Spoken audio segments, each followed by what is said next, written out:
We're live, by the way. Hi, everybody. Welcome to a very impromptu start to the session because Susie did want to have anything to do with that previous conversation we were just having now. But welcome back to another session of Kureon. I'm, of course, your Dungeon Master Stuart, and I am joined once again by my full party. All 5 of them are back here. It's nice. Zoom feels a lot more complete at this point. For today as well, please do remember that it is Bonfire Night here in the UK, or Guy Fawkes Night, however you want to say it. So if you can hear any explosions in the background, don't worry. It's just people letting off explosives, which are fireworks. The guy died 400 years ago, and we ain't going to let him forget it. Nope, if you ever want to know how petty the British are. There you go. Some idiot tried to blow up Parliament, very badly, I might add, over 400 years ago, and we still burn effigies of it. Mm-hmm. Oh. So the lesson you learn is next time you blow up Parliament, do it right. Don't tell people about it. He may have fucked up, but let's not forget, Guy Fawkes was the last person to enter Parliament with honest intentions. Oh my god, it's like a 2013 Facebook feed in here right now. Jeez. Something V for Vendetta. There we go. That's the triumvirate. It's like early Reddit. Whew. Right, okay. Everyone take your anon masks off and welcome to the session. Can I get So- up boats? Up boats to the left. So, before we get started, we do have some announcements today, if anyone's actually still watching this charade. No, They're all gone. They're all of them. The first of which is, of course, you can catch Susie in some other places. The first of which is on Wednesdays. Next Wednesday is the next session. You can catch Susie right here DMing Bike Club at the same time on Wednesdays, where she takes us through Curse of Strahd, and we slowly erode at her sanity by making booty calls with headless women. Yeah, that happened. Hey, but you're at the castle now. We are at the castle now, purely because of said booty call. I want to be clear. Yes. Yeah. Yeah. So I just still can't believe he took the fucking coach to appear. Like, he could just fly. He's a... Never mind. because what's the difference between a villain and a supervillain? Presentation. I was going to say pizzazz, but Same thing, really. As well as that, you can catch Susie also DMing on Thursdays at 10 p.m. here. Yeah, it's back to 10 p.m. now. Yeah, 10 p.m., which is 5 p.m. EST, on Encounter Roleplay, where she's the DM for this season's viewer game, The Order, which is definitely not to do with vampires. And the latest episode actually just went up today on YouTube, so if you want to see what it's like, you can go do that. I believe that there's all the spaces for it are pretty much full at this point. No, you can still apply because we do get people that drop out. So if you All want right, to play, well, apply anyway. You never know what might happen. I've got a very bright hand today. Look at that. It's because I'm so pale. As well as that, Susie is on the Greyhawk channel on Fridays, and that is at 6 p.m. UK time, which is 1 p.m. EST, and that is for Uprising in the Perrin Lands, which is a Greyhawk game where Susie's playing an elven wizard, assuming you haven't died. Nope. Nope. nearly, Alright. but didn't. Nearly. As well as that, you can catch me on Tuesdays on Scranicus' channel, who's also the DM for Uprising in the Perrin Lands, where I play Rapture on Wizards and Wardrobes. And then I'm also on Bike Club alongside Lydia and Jamie, who are also on Bike Club. So do make sure to check out Bike Club next week, though, because I'm sure it's going to be utter madness. As well as that, you should buy Seal the Deal, the DLC to A Hat in Time, which is available now, because Aaron was a designer on it. Or the designer on it. I'm not sure which it is these days. It's slowly becoming the second one. Yeah. Okay, does anyone else have any other announcements? I forgot to ask. Not an announcement, but if you are in the US, please go vote tomorrow. Please vote. Please. For the love of everything that is holy and unholy, vote. Right. Spare a thought for everyone that is influenced by your country, but can't do anything about your country, and go vote, please. I mean, as a tour guide here, I get a lot of great jokes out of it, but it's not worth it. It's not worth it. Please go Really vote. not. Also spare a thought for the people like struck from the electoral rolls and stuff, and like Yeah. prevented from voting, especially in indigenous communities, because that sucks. So if you have the capability to vote, please go do it. And that just stands for any election, even if you're not in the US, go vote in your elections. Because even if you don't think it makes a difference, it can, and it does. So go do it. But for now, though, let's find out where you're going to get up to in a place that has no elections because it doesn't have a government. Because... Northern Ireland? Belgium.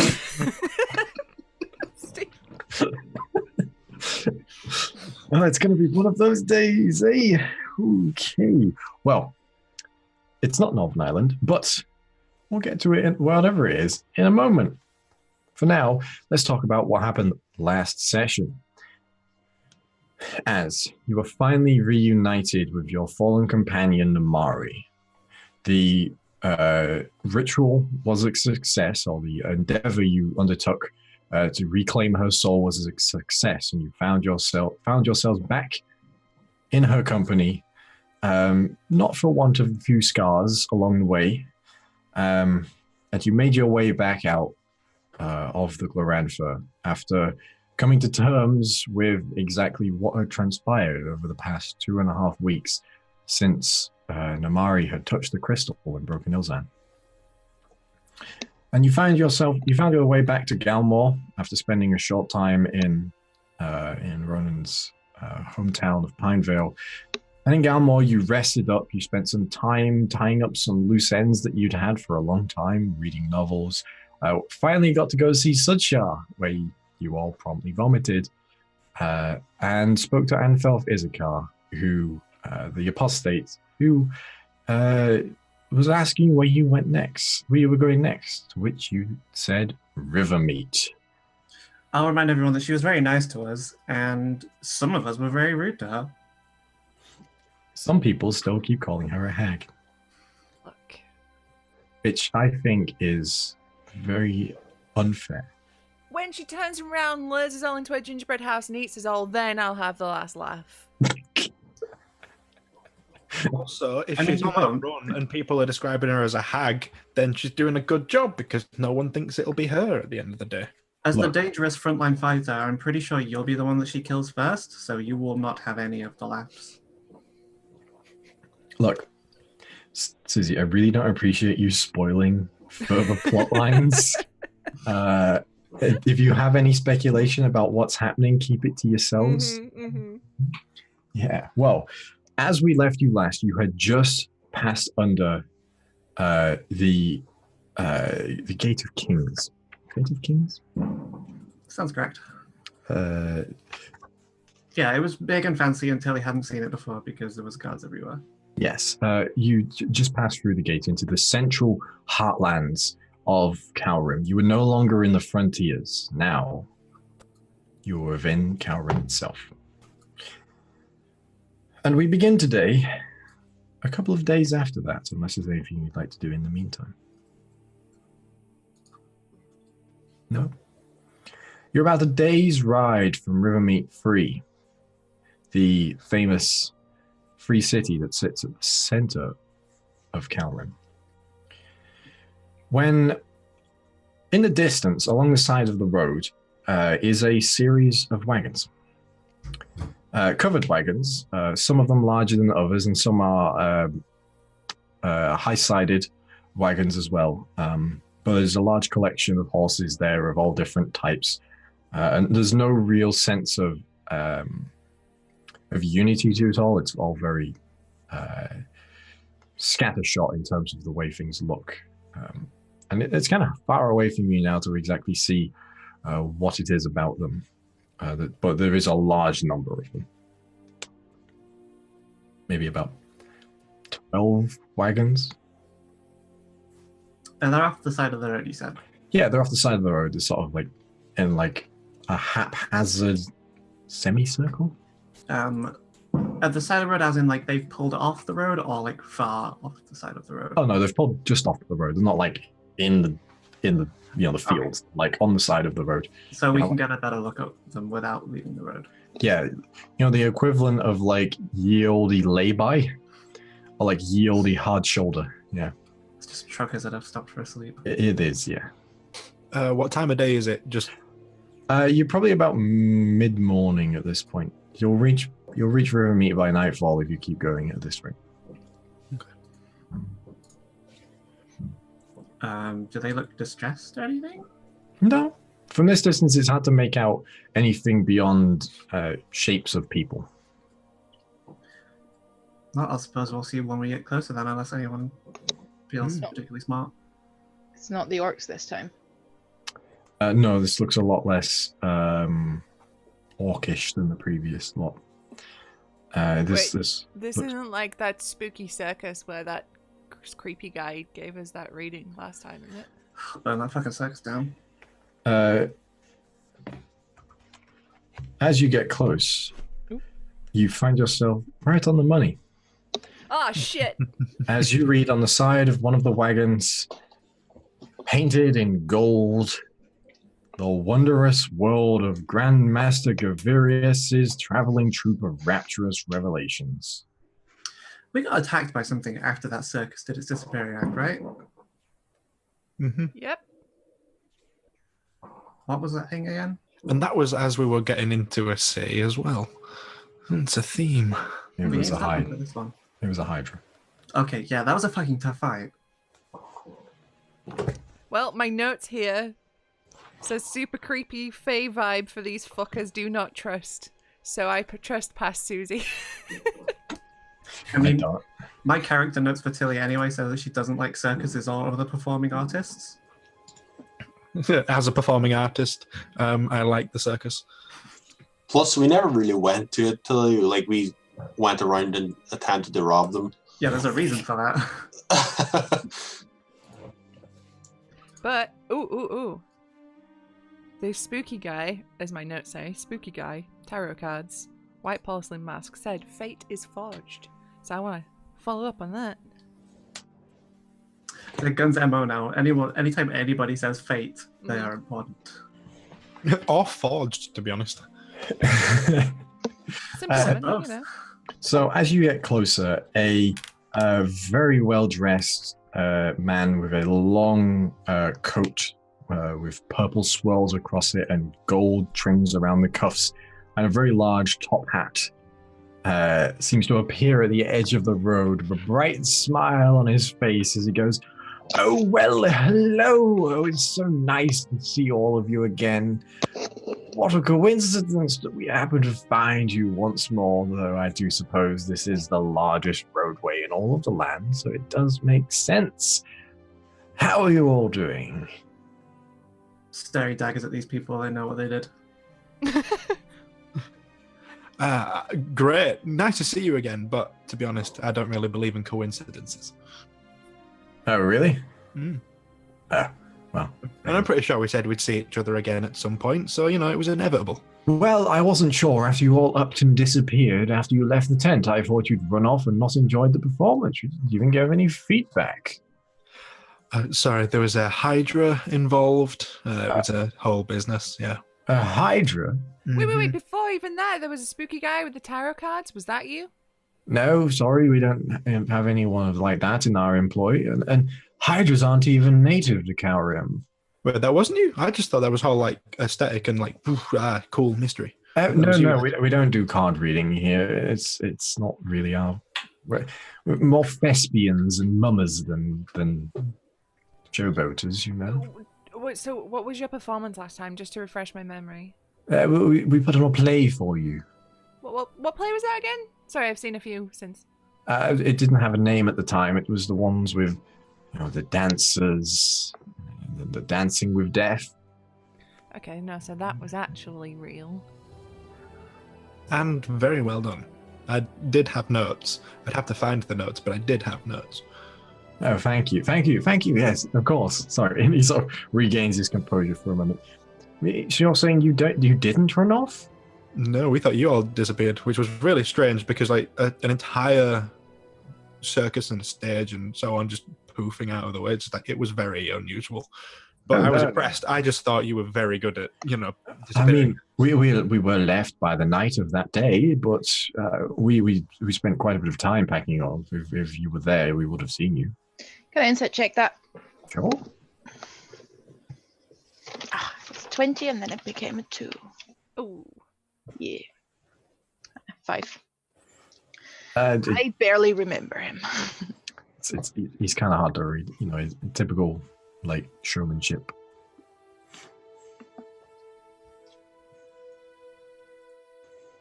so you don't know anything about like a spooky-looking guy with a white porcelain mask talking about fate and stuff, and being like, "Ooh, war, love, and death and stuff." No, but that does sound rather entrancing. Could you write it down for me? We would credit you in the writing of the play, of course. I'm sorry, I've kind of already started using it. Oh, that's fine. I won't encroach on your creative ideals. Thank you. Thank you. Do you know who it could have been? No.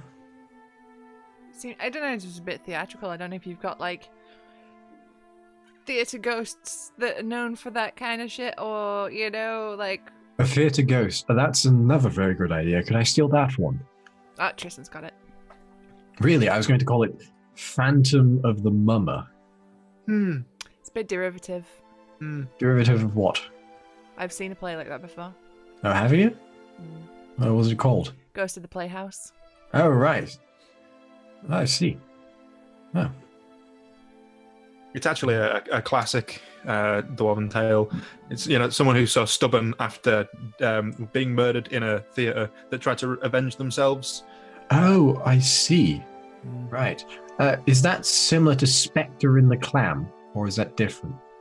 I think that's a bit different. Right, I see. That's the sort of intermediate level. That's the. I hear that one's quite a dystopian vibe to it. I've heard that translate. That in Dwarvish, that's translated to "spook in the oyster." I see. That's not as good a name as it. No, some things don't translate, unfortunately. Yes, well, that's unfortunate, isn't it? The intricacies of language, while we can feign the idea that we can communicate perfectly between each other, it's not always the case. But I digress. How have you been since we last met? Any wondrous tales to tell and such? We could do a good job of spreading the word. That is. Well, we've done a fair amount of travelling, actually. Oh, really? Just 1,000-yard stare. What exactly have you gotten up to? You know what? If I'm going to stand here and bombard you with questions, I might as well invite you in. Would you like a cup of tea? Would you just have a pot brewing? Would love one, thank you. Finest Memetrican tea. We have coffee as well. Yes? All right, come on in. And he sort of motions you over into the circle of wagons. And he pulls a curtain aside that's hung between two of these wagons here, and you see that in the center of it here there is a big fire pit. And he's like, we have some hot chocolate as well, if you're fancying that. You know what? Let me guess what you'd like. And he sort of takes some time and fiddles with some things, and he's like, where is the spoon? And after a rather long period of time, he sort of comes over with a tray of drinks, and he's like, here you are. This one's for you, Gun. And this one's for you. And this one's for you. And he hands them all out to each of you. He's just made all of you coffee. Fair enough. Perfect. 'Tis the morning. Yeah. Black coffee. Very strong. Nice. Yeah. Replicator standard. So he's like, so, do carry on with your tale. What's been happening with you all in this time since we last spoke? Well, we last saw you on our way into Dalnell, didn't we? Have you heard about what's been going on down there? I haven't. No, we've been on the road since then. Well, a lot's happened since. Oh, I do say we'll find out a lot about that when we get to Rivermeet. Oh, you see, I've never been to Rivermeet. Oh, really? You've never been to Rivermeet Free, the Free City? Sort of redundant secondary name there, but They say that every time you go to Rivermeet Free, it's completely different to the last time you went because it's such a flux and changing place that it's impossible to pin down. That's pretty accurate. Even in just the past year, it's said to have grown by almost its size again. So we'll see what happens in the city of no rules. Ooh, that's a big boom. Well, yeah, I guess we will. But in terms of Dalnown, there was a group of cultists actually trying to, well, I'd say take over, but it was more of a destroy the city. Oh, that's usually the modus operandi of cultists. There are quite a few of them around these days, I've noticed. Well, one less now because a merry band of intrepid adventurers decided to see them off quite swiftly. Oh, really? Who would that be? Oh, I don't know. Bunch of 5, I think they were. Very, very capable individuals, if I do say so. You don't have a name yet, do you? No, didn't think so. So we've been busy otherwise. Also, officially, we never did that. No, and officially we never did.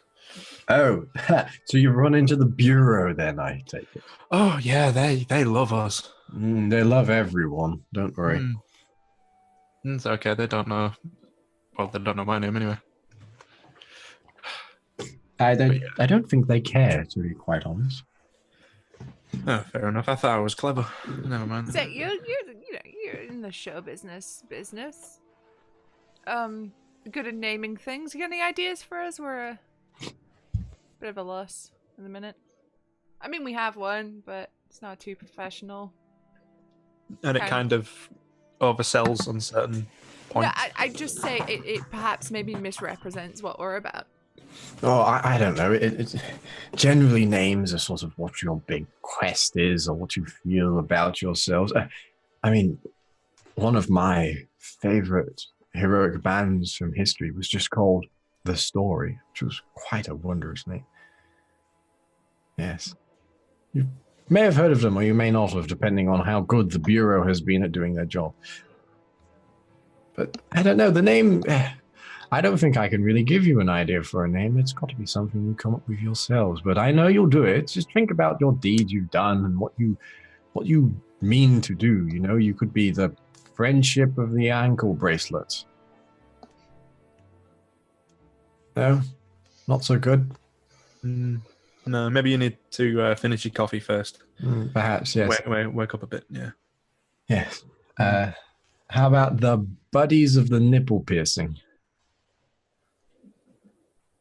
I don't think that applies to all of us. And I glare, not glare, but sort of look at the others. If anyone looks sheepish.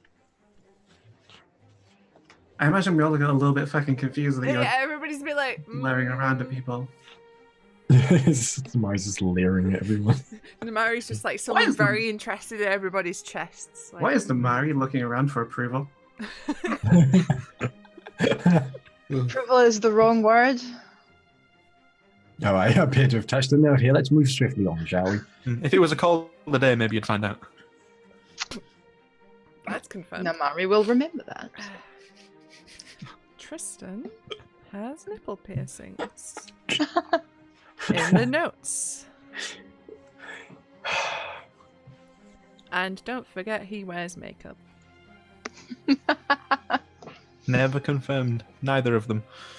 Mm-hmm. I mean, the wearing makeup thing is confirmed because you said you put some on previously to have a disguise, so... Well, yeah. In that regard. I mean, it's in the That's notes, right. so it's canon. Checkmate, adventurer. The painted bard. Ooh. Oh. I That's a like good that. tavern name. It is. Yeah. Especially in the vast trousers. Excuse me? So...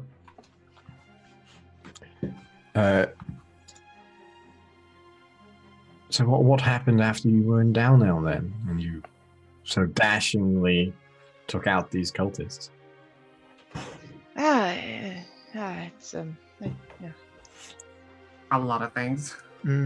Well, one thing led to another, which led us. We kind of went abroad, and by abroad I mean the plane of fire, the plane of air, the plane of earth. A full round trip. Came back. Oh, regular old planeshoppers you are then. How thrilling. As you glide between the astral sections that bridge each plane of existence, you find yourselves on an adventure beyond the realms of all that we know, seeking something great, something more important than anything that could be found within the confines of the sleepy towns and bustling cities of Calvary. Am I correct? We mostly found jewels. I was about to say, that's how we'll tell it, but it was less gliding, more crashing through.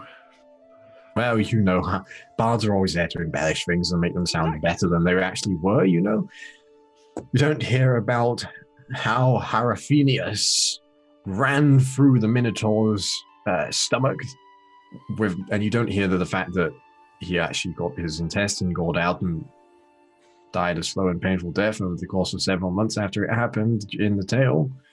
Sort of deadens the heroics of it a bit, doesn't it? Literally, yeah. Yeah. He did have a child before he died, though. Child was eaten by the son of the Minotaur he killed. That's a good sequel. Well, the child was only 6 months old, and the mother was very concerned by this Minotaur, and in her panic threw the child as an attempt to sort of panic the Minotaur, but the Minotaur caught the child and ate the child like one would a tasty morsel of your favorite sweet. Yeah, much less heroic tale. Yes. It's not the best parenting skills, no. No, she was later on eaten by the same Minotaur. Fortunately, though, in the end, that cannibalistic group of Minotaurs was all killed by another group of Minotaurs, actually. It's a very interesting tale. If you're ever in Issaros, they have a wonderful play about it. The special effects are most convincing. What's that one called then? The play? 3 Minotaurs and a baby. Well, Bit on the nose. A little bit. It sounds better in Issarosia. Mm-hmm. take your word for it. It's like your friend was saying earlier. It's lost in translations. That one thing that irritates me is puns don't really translate.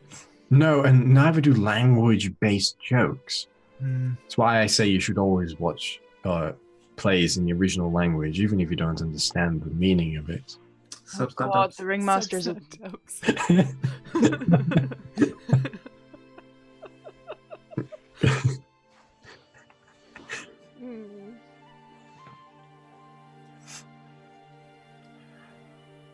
So, sounds like you've had a rather interesting time of it. That's one way to put it, yeah. Definitely got a few stories out of it, though. A few more scrapes than stories, though. Isn't that the entire purpose of adventurers? Travel the world collecting stories. And inspiring others. Yes, that too. With the Inspiring others to give you things, right? Hey, that makes us sound like mercenaries. He leans in very close. I thought you were. No. Oh. Well then, consider me impressed.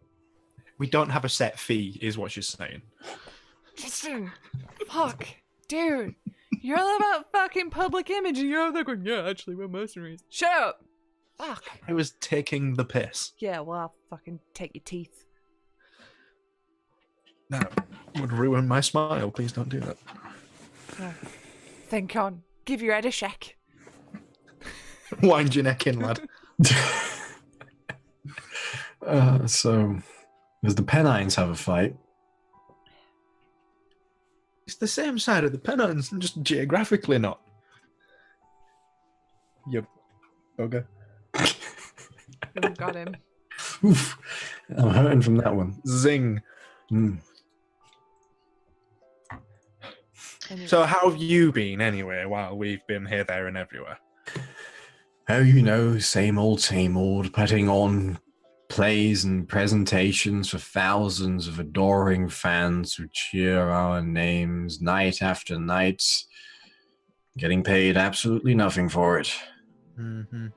Such is the way of the artist. You say to a landowner, we require payment for our services, and they say, well, think of the exposure you'd get for putting on a concert here. And it's a never-ending cycle. Barely enough to keep the wagons in party this month, but we're getting there. We're doing fine. You know what always gets me is when they demand an encore, but the entire time the audience were just giving you nothing. Well, it's strange because at this point, encores seem to have just become part of the course and not actually something you get when you Exactly. want. It's very strange, but that is themes and talks for another time. What matters is that you've been doing well. Yeah. We're alive, anyway. Yes. And I suppose I should leave you to get along with whatever it is you're doing in your magnificent adventures. And I look forward to the next time we meet, where I can hear more of your tales that I can spread across the land. Like fine butter across a freshly baked piece of toast. And you never know, next time we might have a bit more time and I'll actually be able to tell you the stories properly. Oh, yes, of course. Though sometimes the short tellings are always the more enticing ones. Where it leaves you with a bit more questions. Yeah. It does. It leaves you wanting more. Like a tiny chocolate. Yeah. You can never just have the one, can you? No, you can't. Speaking of which, here, take a piece for the road, and he hands over this thick grease paper wrapped parcel. Oh no, you are a star. You're a delight. You now have 1 bar of chocolate. Yes, I do. I mean, you have everything else, so. Please tell me that this is going to be like an Avatar: The Last Airbender situation where 6 months down the road we see a play of us. Hey, your scar's on the wrong side. It's not on the wrong side. The big Gun's Gun's like an 8-foot tall man. I wouldn't have cast it any other way. And the Grandmaster gets up and is like, I have some business to attend to. Spend as much time as you'd like here. Finish off your drinks. And I will see you next time. Yes, you will. For more of your adventurous tales. My hand just drifted. Called out another one of his plot lines, Susie. I know. My hand just drifted to the stop streaming button because that's how we end the game. Got a name drop in there. It's like in the movies when they say the title of the film. Oh, I said it. I always get really excited whenever that happens. Always have a giggle. All right.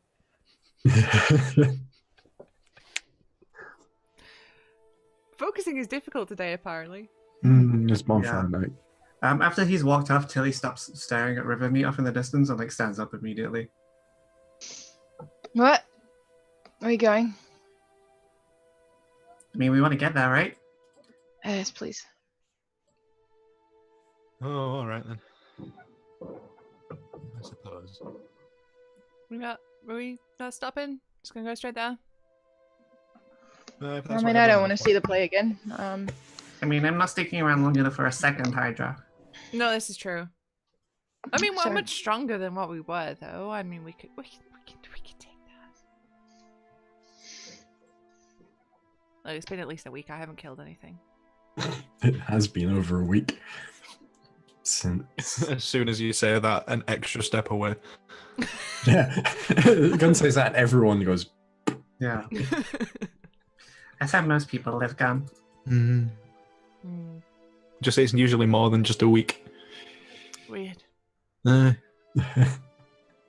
right. Wild. Anyway. So, Not how the other half live. As you turn around to leave, a table is laid out in front of you, with 2 small candles flickering on it. And sat behind it is a man in a porcelain mask. Oh, come on. Yeah, I tip it over and shout, "Fuck off!" Guy just goes, motherfucker, I knew it. He catches the table as you flip it. And it's like, now, Miss Tout,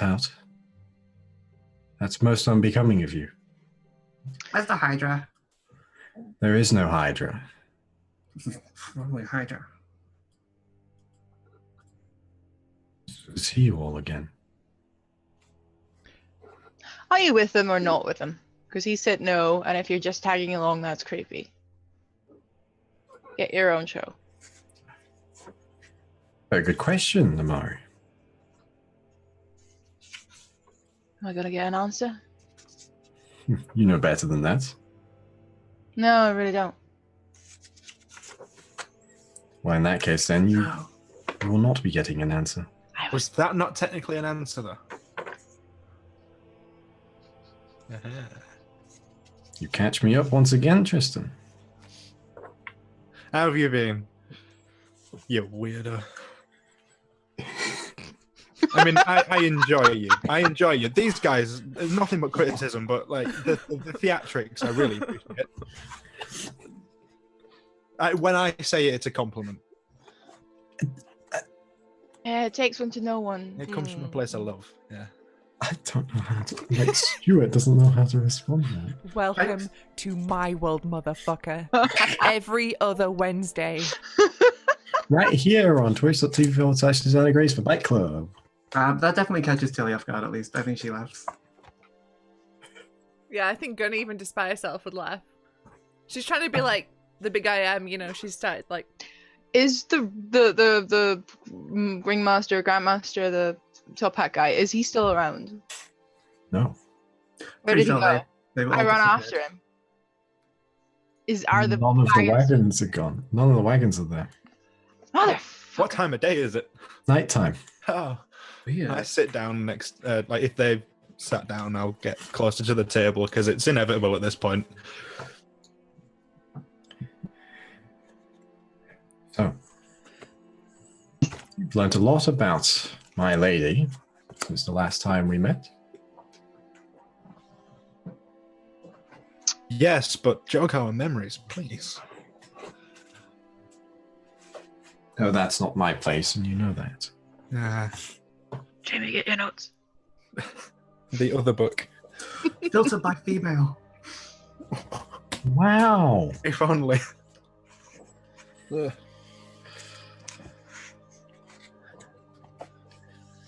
Tell me, Gun, how is your shoulder? Filter by shoulder. I'm just getting epaulets. No. It's fine. Hmm. Why? They shuffle the deck of cards in their hand, and as they draw a card, your shoulder tightens in a searing pain. Oh. Still missing, I guess.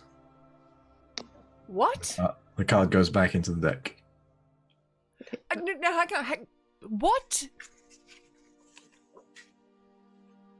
You're aware of what happened. Is You this were there. that fucking fate bullshit?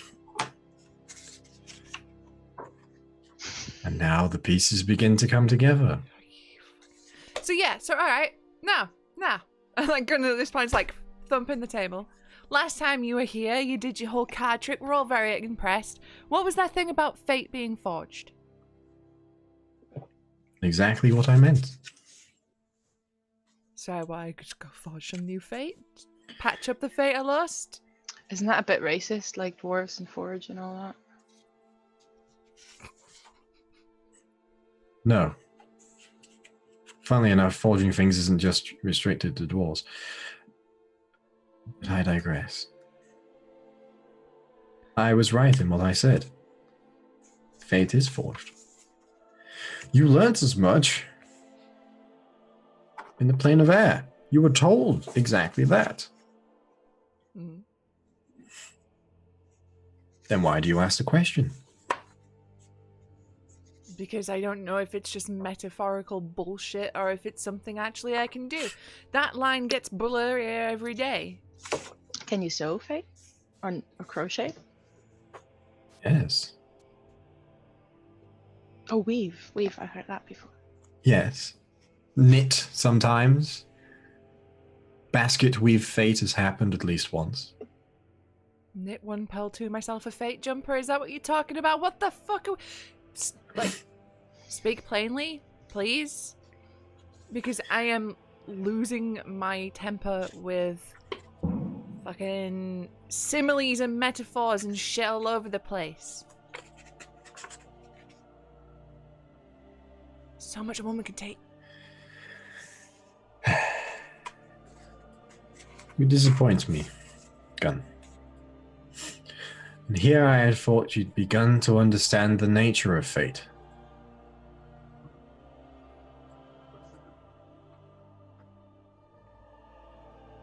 I cannot give you anything which is not a metaphor as we speak of metaphors.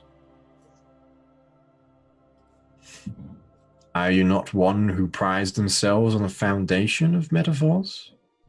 You speak of dwarven honor and grudges. They're not metaphors, they're tangible things. Are they? Can you reach out and touch them? I just pull up my grudge book. Yeah. That is but a record to write them down, much like my cards are.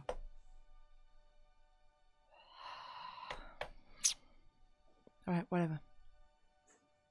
Another metaphor to add to the pile of my growing fucking metaphors. Excellent. We are but a foundation of flesh and bone built upon by metaphors.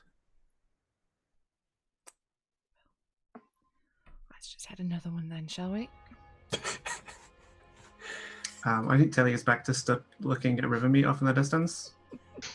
Just Amari joins her. Shall it be nice to get to Rivermeet? It's just over there. It's like I can see it from here. Look. If you do it like this, it's there.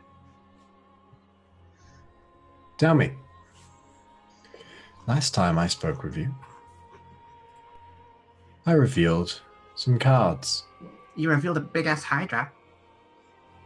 Did I? No, not probably. It was that. Perhaps one day you'll stop doubting yourself, Tilly. Do any of those cards seem familiar? Look to Tristan. I've got them if you... No, I do have them. I just can't read what I put down for the second one. So we had the mother. The second one was... Tactician. The tactician. The artificer, and then the master. The monster. Oh, the monster. It does say that, actually. I read it wrong. Oh, so you do remember. You met the monster, and you bested the tactician, did you not? I mean, if that was the particular tactician as to what you were referring, probably.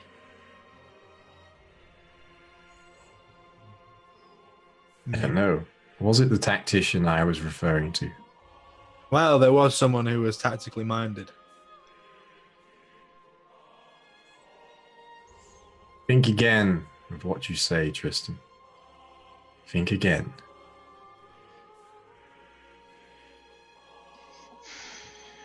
There are 2 more cards. Let's find out what happens with them, shall we?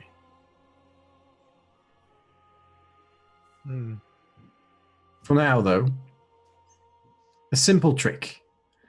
And he puts those cards away, takes out a second deck, and shuffles them, Yay, more cards.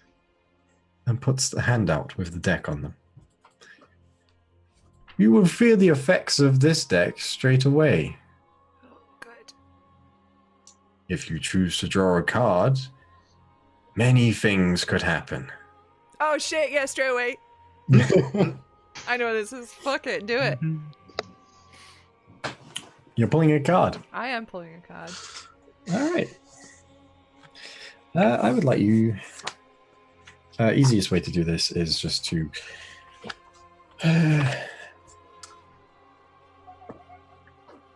Yeah, just roll me on roll 20. Just roll me a d22. That's the easiest way to do it. 22.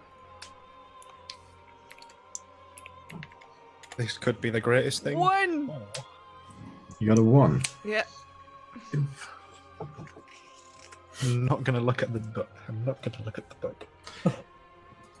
As you pull the card over, you see a man in pensive wear.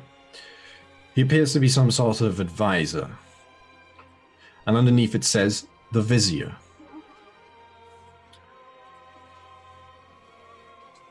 A useful one. One that I would have you use. For any time within a year, you may ask a question, and you will receive an answer. And it also might help you solve the dilemma of the question. And as he says that, the card fizzles and fades away. All right. Who else Probably wants get a one? metaphorical answer. I assure you, the fates are a little less obtuse than I am. One more card you can draw from my deck. Who would like to do it? Yeah, I'll do it. All right. And he holds the deck out to you. Draw a roll a d21 for me, please.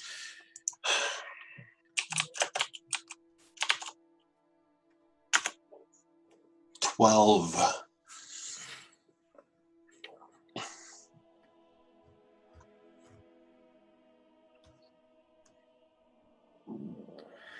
So, as you turn the card over, the heat begins to radiate from it before it has even met your gaze. As upon it you see a snarling creature of great horns and fiery eyes surrounded by flickering heat. And it reads in the bottom in a gnarled text which shifts to meet a language that you speak. It says, flames. And in the distance, far beyond the reaches of you right now, you hear a roar.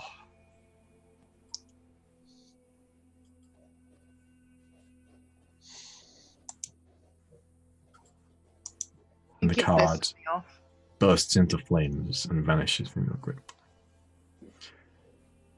Well, that should prove entertaining. He clasps his hands and the deck disappears. Good job, Stevie. That is like the one I wanted.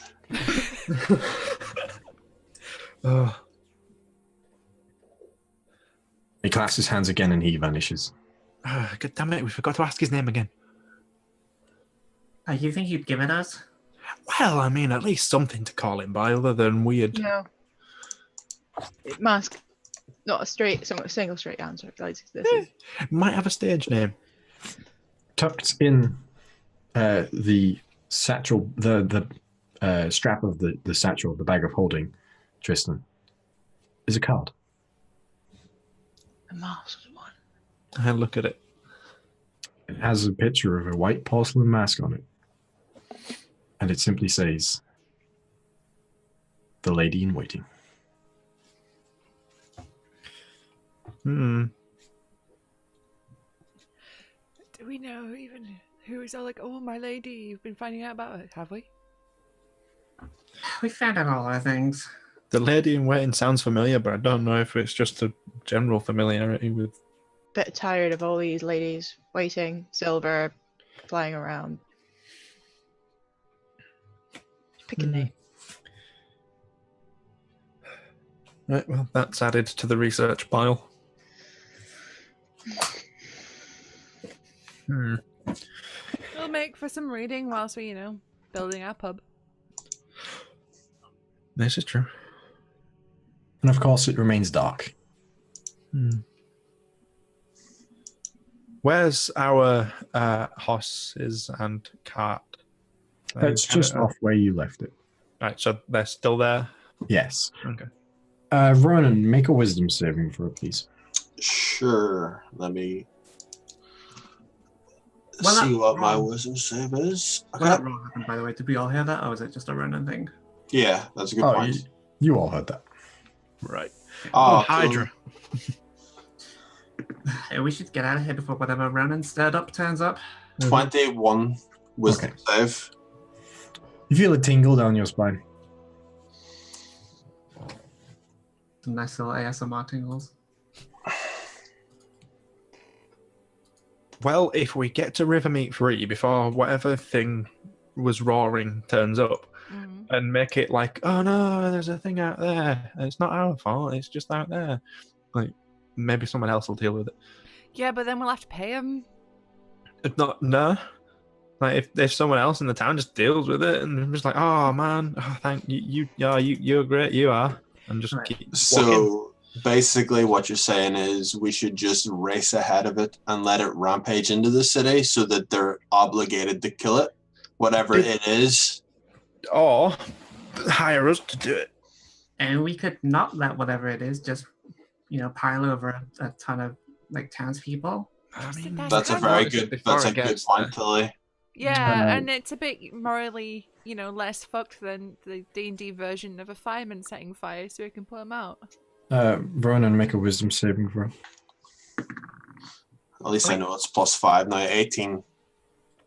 Okay. And we don't even know what we're dealing with yet. Let's get moving. Yeah, let's just get moving. I mean, there's nothing left here, because if it's like last time, the circus is gone. Which the circus is gone. Yep.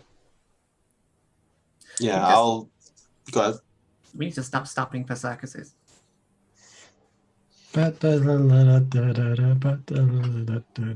the blame purely on Tristan. Yeah, this is Tristan's fault. Thanks, Tristan. I wasn't driving. Oh yeah, you want me to keep driving and listen to you complaining about how I didn't stop? So it was your choice. What we're saying. Yeah, I did. To not be nagged by me. Yes.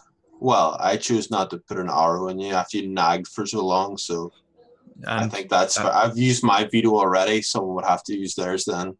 Yeah, that's fair. I understand. All right. Let's go. So as you pick yourselves up and make your way back to the cart, you begin tonight making your way to Rivermeet 3. And we're going to take a quick break there. Ooh. So we'll be back soon.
welcome back, everybody, to Kureon. Now we've added devil.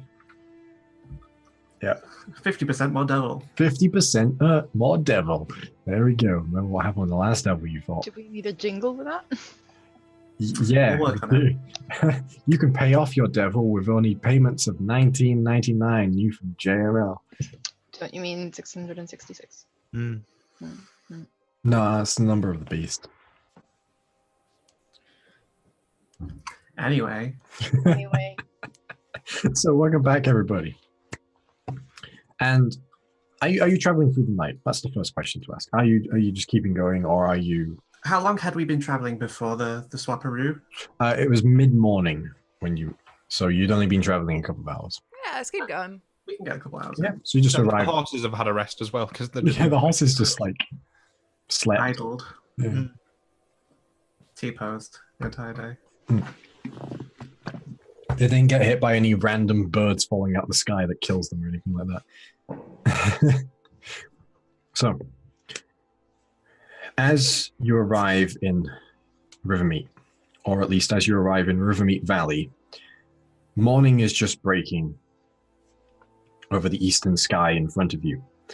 And the sprawling chaos that is Rivermeet you see before you now, built in the shadow of the Saviour's Step, a great bridge which crosses the valley here on the Glint March roadway and spans the entirety of the 1,000-mile river as well. Widthways, not lengthways, just to be clear. The city itself is a strange mix of unfinished structures of terrifying grandeur, cobbled together slums and opulent dens and hard stone fortresses. But for those of you that have been here before, you know that amidst this flurry of lawlessness, normality is a myth and reputation is power. And as you look out across it now, you see it there in the morning sun. You see a great spire, its tops like twisting horns, surrounded by large crystals which glint with mage light.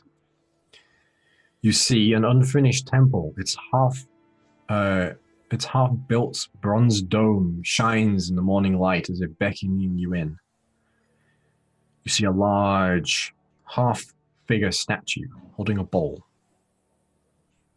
And underneath the bridge from here, you see a great arena hung by chains from the underside of an arch,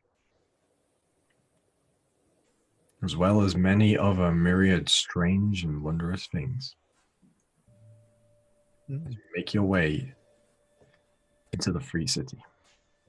You know when you haven't had something in your life for a really long time and you like romanticize it a lot before like remembering what you don't have it in your life for anymore?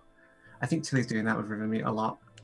Like talking about all the stuff she remembers about how good it was. And as you step inside, the first thing that you notice is the smell. It doesn't smell very good. It's hard to place what the actual smell is, but it's bad. In sort of a vaguely just normal, neutral way of bad. It's not particularly bad, it's just kind not of good. instinctively look at Ronan. Not that bad. Did I notice it? Yeah, you notice it. Yeah, it's probably not that bad. Get a whiff it, it's good for your lungs, like slurry. Not sure that actually is, though. Yeah, it is. It's good for you. The second thing you notice is just how much of a cacophony everything is here. Whereas every other city you've been in previously, or one of them, has been the majority humans. Here, it's hard to pick out any particular majority. And even beyond that, there are species here which usually the only time you would find them would be at the tip of your weapons. You see minotaurs walking around. You see orcs, hobgoblins, elves, humans, dwarves, halflings, gnomes.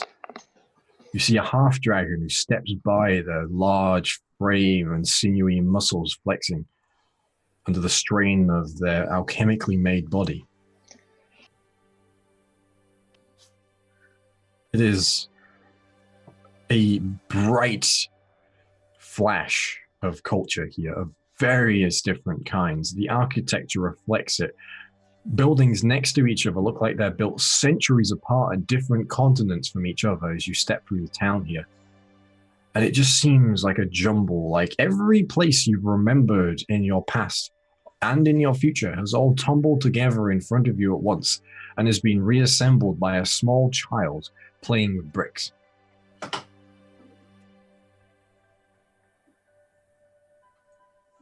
So this is weird, but kind of cool actually.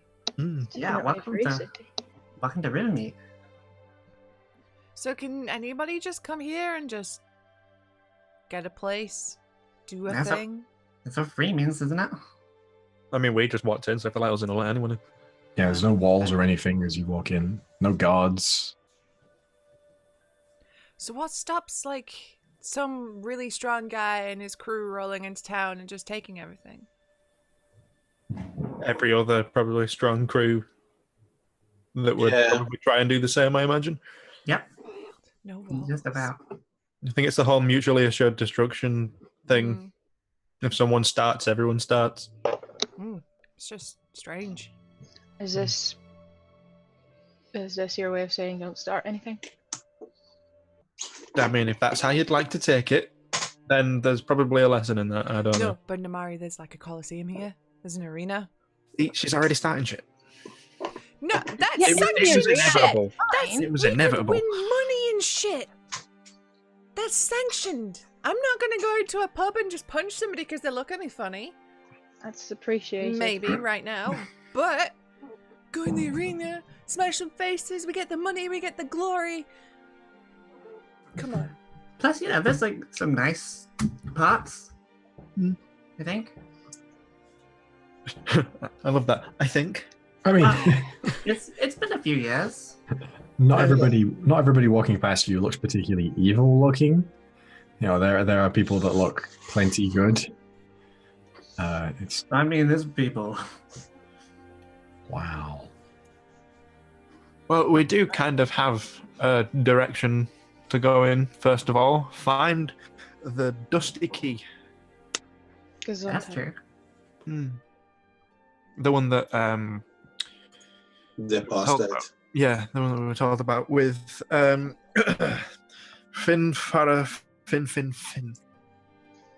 Oh yeah, that's the one.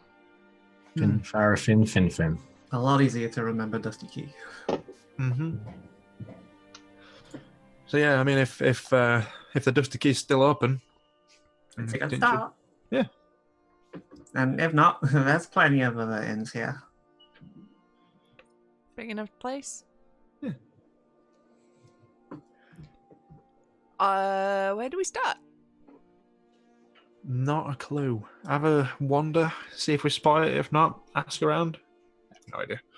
It should be noted that as you came over the edge of the valley here and you look down into Rivermeet, it is very big. It's easily 3 to 4 times the size of Downhill. But you've been here before, though, Tilly? A few years ago. It wasn't quite this big when I was here. Plus, places kind of open and shut sometimes within a few days here. It's different. But if the Dusty Key's been here since a couple of years now, at the very least, you might be able to guess where it might be. As if to show Tilly's point by example, as she finishes saying that, you hear the shattering of glass as a man is defenestrated from a shop, the upstairs shop window, and lands near you on the ground with a crunch, a large dagger sticking out his back. And the first reaction you hear from the crowd around you is, "Oh, shame." And everyone carries on. Just like, hey. Yeah, a few people are like, "Do a flip." I think I just look back at Ronan. I'm like, there's a forest near the village you came from, right? How many of the specific trees do you remember? A lot of them. Some of them. Okay, now imagine the forest was twice as big, and also a bunch of them got cut down and replanted every 5 minutes. Oh, that's sad. Welcome to Rivermeet. Oh, Brendan's just like, my friends. So is there like a tavern district, or is they just jumbled in on together? I mean, it'd be weird to have all the taverns in one place. Oh. I mean, if one caught fire, that's just all the alcohol in one place. Are you all walking around in like a group, or some of you at the front, some of you behind? I imagine at this point we're probably all just like pulled the cart over and are just hopped out and looking. Okay. yeah. Does there tend to be any horse and cart movement around here? Like, what seems to be the... There are a few horse and carts.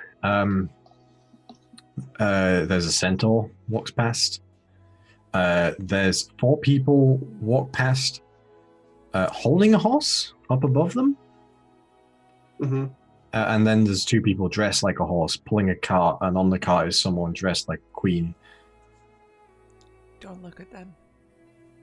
Don't give them the I'm satisfaction. definitely looking. Fucking cosplayers, man.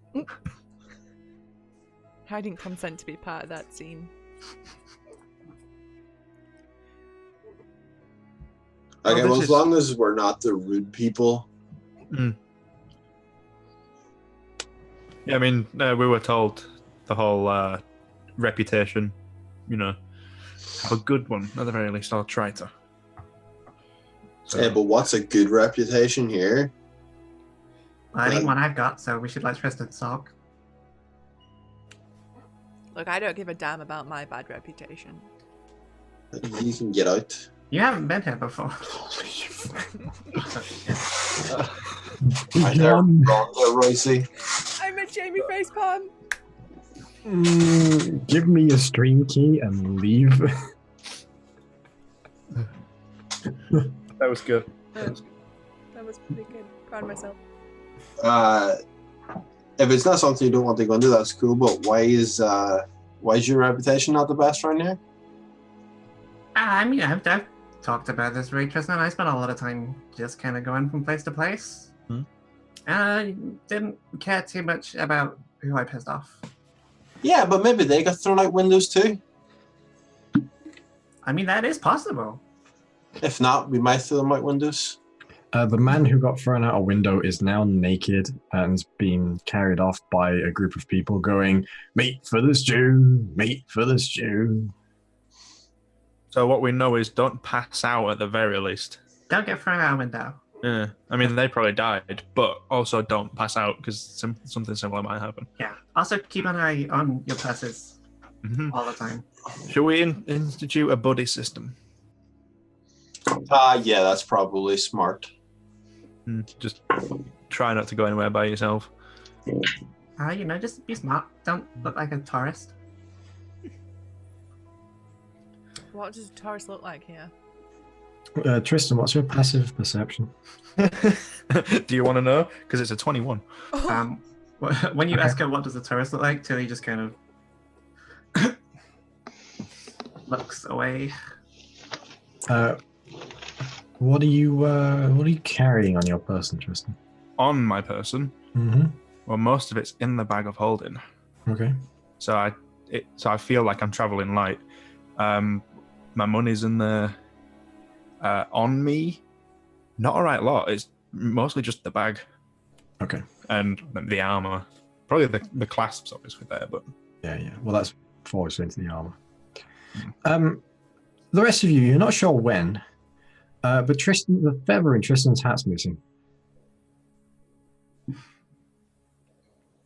So anyway, we could do asking if someone's heard of this place might not be a bad idea. Wait.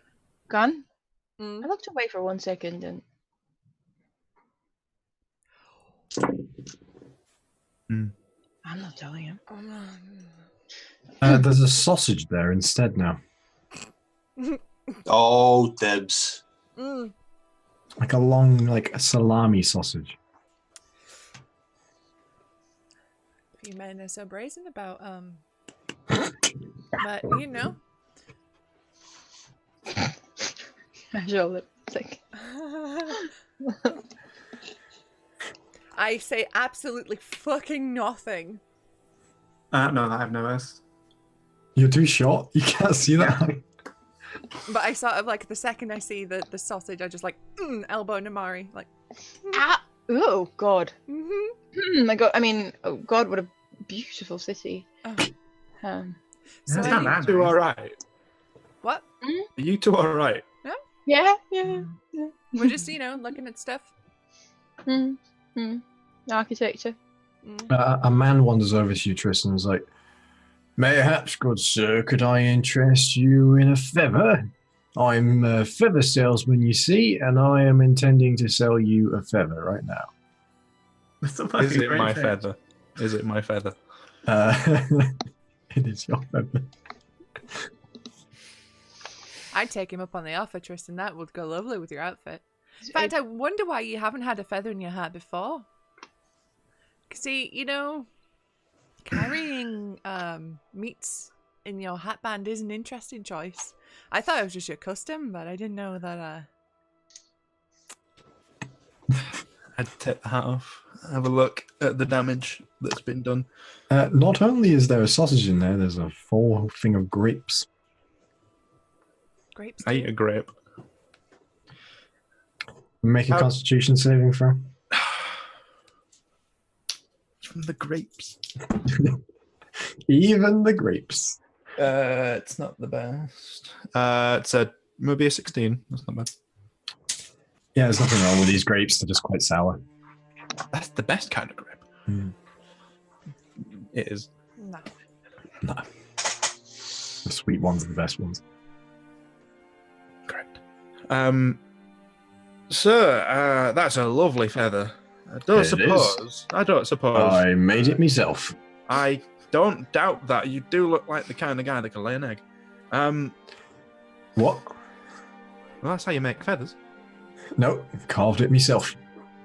Ah. My own bare hands. Took me months to make. That's why it's so expensive. In terms of its expense, could I trade you a sausage? No, I've got plenty of sausages. My old man's a sausage maker. Oh, he is now. He is. We see. I'm kind of running low on my sausage supply. Do you suppose that you could tell me where your dad works? And I could pop in with me, maybe. Just on the off chance. Where's your mother live? Well, I wouldn't know. Oh, well, my dad does.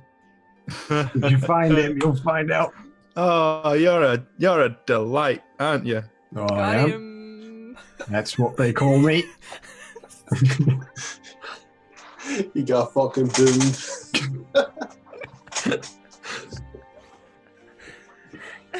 Looking at my spells. Look at that defeat. Hey Tristan, don't start anything, right? I'm there sort of leaning on my axe, just like... Since you're so nice, me old friend, and I've taken a liking to you, old kitty, well, I'll be willing to give you this feather for the discounted price of 10 gold. Oh, well, that is very generous of you. I'll even throw in a boot shine.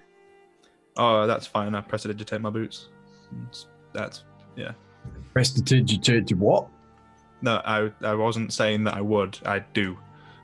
I make them shiny. I don't know what sort of stuff you're doing, sir, but it's mighty fancy to me. Yep. So you want? There's no need to shine the boots. Oh, right. Okay then. Well, no free boot shine for you then. 10 gold for the feather, though. Just out of curiosity, what did you carve that feather from? It's such a wondrous thing. I'd like to sing your praises to everyone I meet. Oh, well, it's carved from finest none of your business from the quaint seaside town of Keep It to Yourself. The same thing everyone carves feathers from, Tristan. Mm. Hey, we'll give you 15 if you happen to know where the Dusty Key is. Dusty Key? A little tavern. I think it's not doing so well these days. Well, sorry to say, Dusty Key burned down about a year ago back. They're still looking for the culprit for it now. Said an halfling, drunk halfling did it.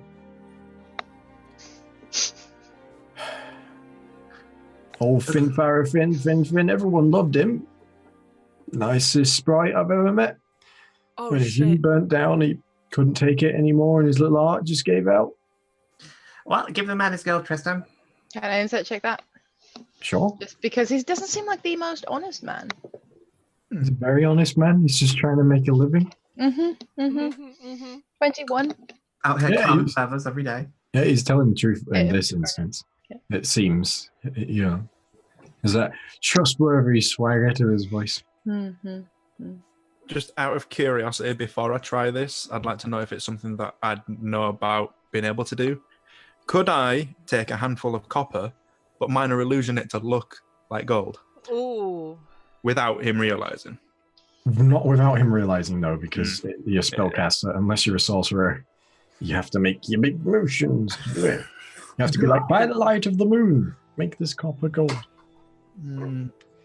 That's right. Or card capture sacred, where you just go and bash it with a stick. Yeah, I'd prefer that. That would be pretty cool, actually. Does he have his purse or any other particular items on his person that could be stolen by a magpie? I can't believe y'all are planning to fucking counter rob this poor Grisha. So he's wearing like a hempen shirt and Rude. simple trousers. He's not carrying anything particular on his person. No coin purse or anything.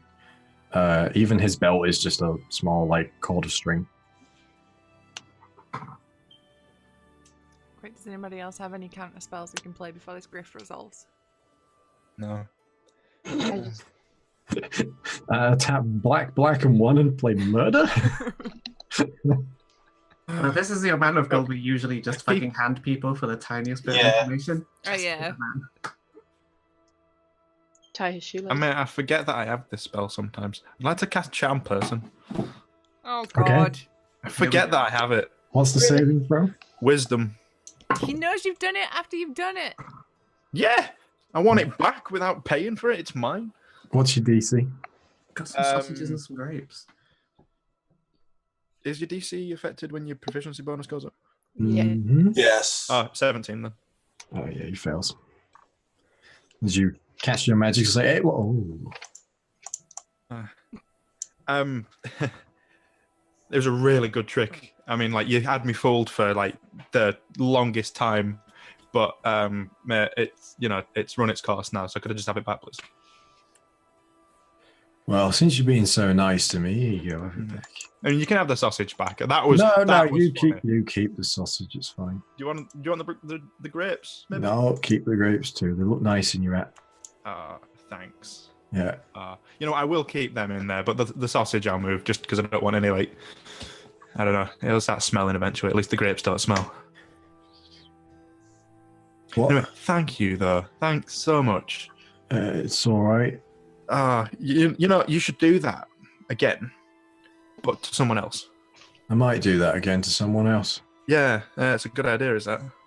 You're a clever one, you are, aren't you? I am. Yeah. Anyway, have a good night, and yeah, someone else, yeah. Yeah. Tilly gives him the 5 gold for the information anyway. And he goes, oh, thank you. And he puts the gold somewhere you're not sure where, but you're pretty certain you don't want to find out. And we're not going to. Moving on. Let's move to How long does Charm Person last? Not very long. Oh, an hour. Okay. so let's get an hour away from this guy, huh?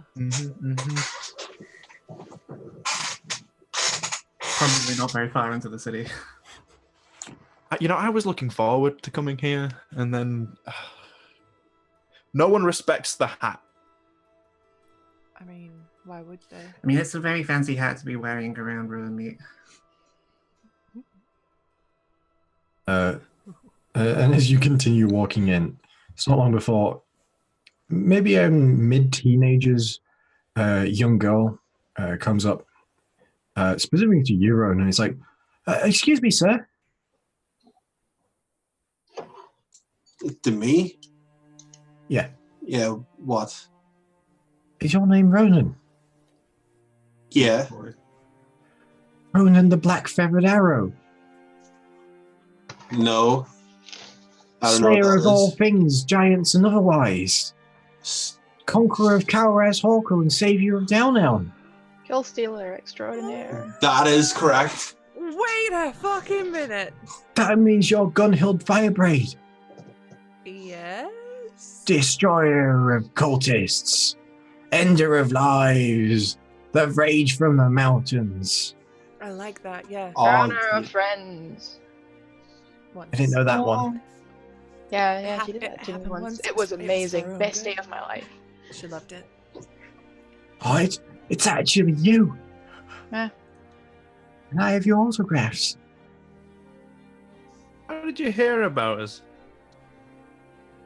Well, we had some people come in from Downelm that said that talking about all of these things they'd heard, whispered through the taverns about the real people that had saved Downelm. And all the stories and tales of them. Are these just like traders, or were they a circus? No, just people. They said that the Bard in Black had told them about it. That's right. Said to keep it a secret. Of course, no one did. I think that's what you meant, is to tell everyone. Yeah, it's one of those secrets. Yeah. It is. Mm-hmm. Are you Tristan? No, Tristan was the other guy. I'm Johnny Cash. Johnny Cash? I mum inherited. says. Oh, my mum says not to trust you. Why is that? It says that bards always sleep with you and then leave you with nothing but your tears and a whimsy dream. Yeah, okay. An adult conversation for a kid, but gotta learn sometime. I'm not a kid, I'm 15. My apologies. Which is right, though. Most bards are like that. And you see, it's just that moment of realization where she's like, ew, gross. No. I don't want your autograph anymore, Mr. Cash. And she hands out a piece of paper to That you. is a wise choice. Who can I make this out to? My name's Agatha. All right, Agatha. And I'll write strong as the mountain, TM. And then Gunhill Firebrain, and I'll draw a little arm flexing. She takes and goes, thank you. Are you Namari? Sure. I've heard a lot about you. Oh god. Yeah. Fastest finger in Downell and able to shoot down any cultist from 100 yards with a flick of your wrist. I can work with that. Call you the enchantress from beyond the veil, and they say that you can make your hair all spooky and you look like you're about to get really angry. Like my mum when I don't take my shoes off at the door. You should always listen to your mum. I don't. Well, but you know you should. That's not very punk rock of you, Namari. What's punk rock? Oh, Tilly That's a can tell you halfling thing. all about punk rock. Wait, halfling thing. You're Tilly Telltale. You're all here. Well, you know, we stick together. Oh. So you're not dashing lovers and friends brought together by chance. I mean, I was gone for a while, but no, unless I missed something. No. Mostly the friends part. Yeah. The friends part, yeah, we can work with that. But everyone says the Bard in Black told them to say that you're all lovers common, and it's the power of love which makes you be able to defeat all of these enemies. Well, Tristan? I think certain things were probably a bit embellished. Maybe. As bards do. As bards do. I heard one that said that Ronan had a 4-foot sword, but I don't know what that means. kid, that's gonna be a yikes from me. Ask your mum. When Don't. you're old. Don't. Oh, do I ask my mum or not? No. There seems like to have open conversations with a kid. I don't think that's the wrong thing. I think things have been lost in translation along the way. It's more that, It's a friendship. It's a powerful friendship and a reliance on each other, not what a lot of people must have mistook it for. So it wasn't as a result of a 2-week orgy? No, actually, it Do wasn't. you know what an orgy is? James? That's not a word for you, kid. It's a big hug, isn't it? Yes. Actually, just a quick group orgy while we're here. Oh my god. Fido, Stressful. I'm taking my last Fido back and I'm using it again. Don't say that too loud. Drunks might hear you. Next time Tristan tells an entire town to say shit about us, one of us has to be there to stop this from happening again. I didn't lead anyone on to think these sorts of things. No, I mean, you're a bard. Leading on is what you do, apparently. apparently so. Apparently, I see myself as a storyteller. The rest is everyone else's problem. Oh, this one's looking like a pretty tall tale, bud. Mm. Yeah, says you, Telltale. Oh, sorry, that was... sorry. Ooh. See, now you're just projecting. Stop. That was a reflex action. Easy to say for you, We don't apparently. have reflex saves in this edition.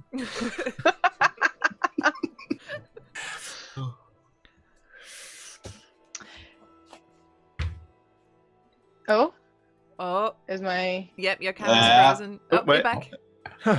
I thought that was me, so I was No, just like, I think yeah, real it quiet. all froze for all of us. You froze for everyone else. Mhm. Mhm. I froze for everyone else. Yeah. Okay, cool. It says my internet connection is unstable, which is interesting. See, everyone froze for me, so I just like, what? Yeah, for me it was everyone as well. You are broadcasting live from a potato, though, Jamie.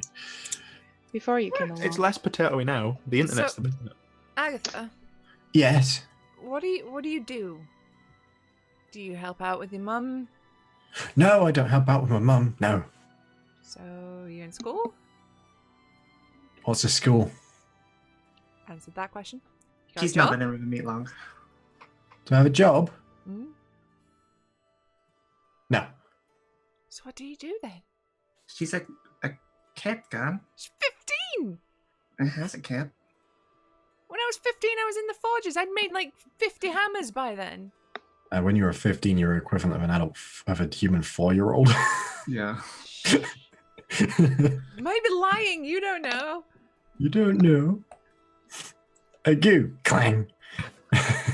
Wah! Just bam bam. Yeah. Baby playing with a rattle, except it's a long sword. Now, the thing is, I don't think people should know we're here. At least not in the People know very we're here. obvious authorities sort of say. I mean, are there authorities in this No. place? No. Like, at all? What's an authority? Your mum. Inappropriate. Oh, right, okay. I don't want to be an authority when I grow up. What do you want to be? I stay woke, kid.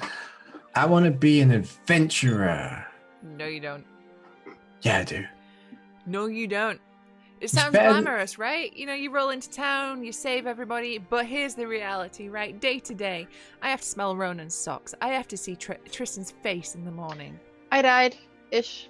She was in a coma for months. Yeah, that was me. Well, I died nearly. I would like to I have a protest. permanent limp. well, I don't wear socks. my father drank himself to death, and my mum works at a house of lady favors, so it's probably better than that. Awesome. I mean, It's pretty good, kid. So don't step on my dreams. No one stepped on yours. Plenty of people.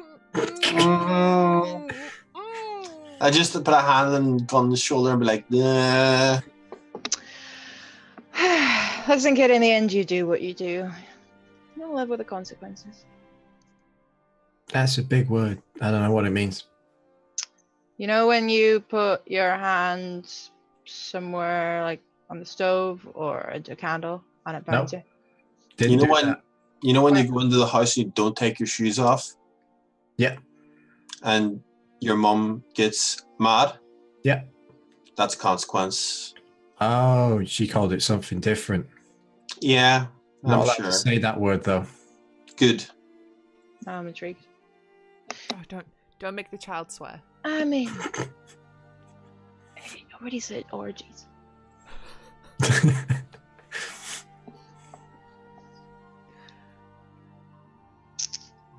Listen, so is it like, does everyone know that who we are? Well, my version might be a bit different, considering the people I learned it from were very much wanting of lady favors, so they may have had something on the mind when they said it. But loads of people here know who you are. You're as famous as you can get without fighting in the arena.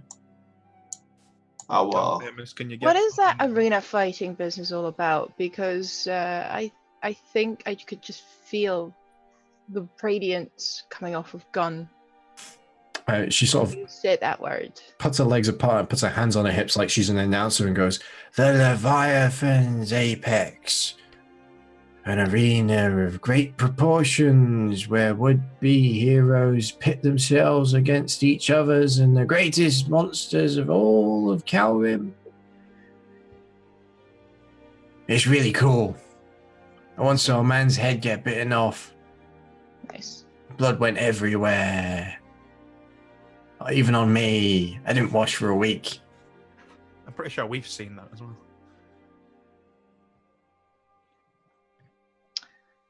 I mean, it's bitten off things before Gun. I have. I'll do it again. Bit enough more than she can chew. Never. Let's not revisit those memories. So how does one hypothetically speaking, sign up for this? You go heroes? to it and say, "I would like to fight in the arena." And Not then easy, huh? if you're Yeah. most people, you die shortly after. Yeah. I'm not most people though, Tilly. No, you're I know. gun-hilled firebraid. Damn If straight. you were as tall as you were angry, you wouldn't be short. Yeah. Yeah. Yeah. Less catchy than Rage of the Mountains, though. Yeah. I prefer that one. I heard one person say, "Gun-hilled firebraid." She's all right. Yeah, I would agree with that. Yeah. Fair, honestly, fair. Probably the most accurate thing you've said. No, I get She's that. half left as well, so there's that. Do you? Now we're on the search for intel. You might be integral to this. Do you know where the Dusty Key was?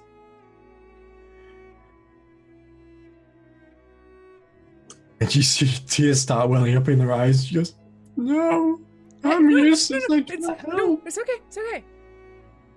That's not the only question.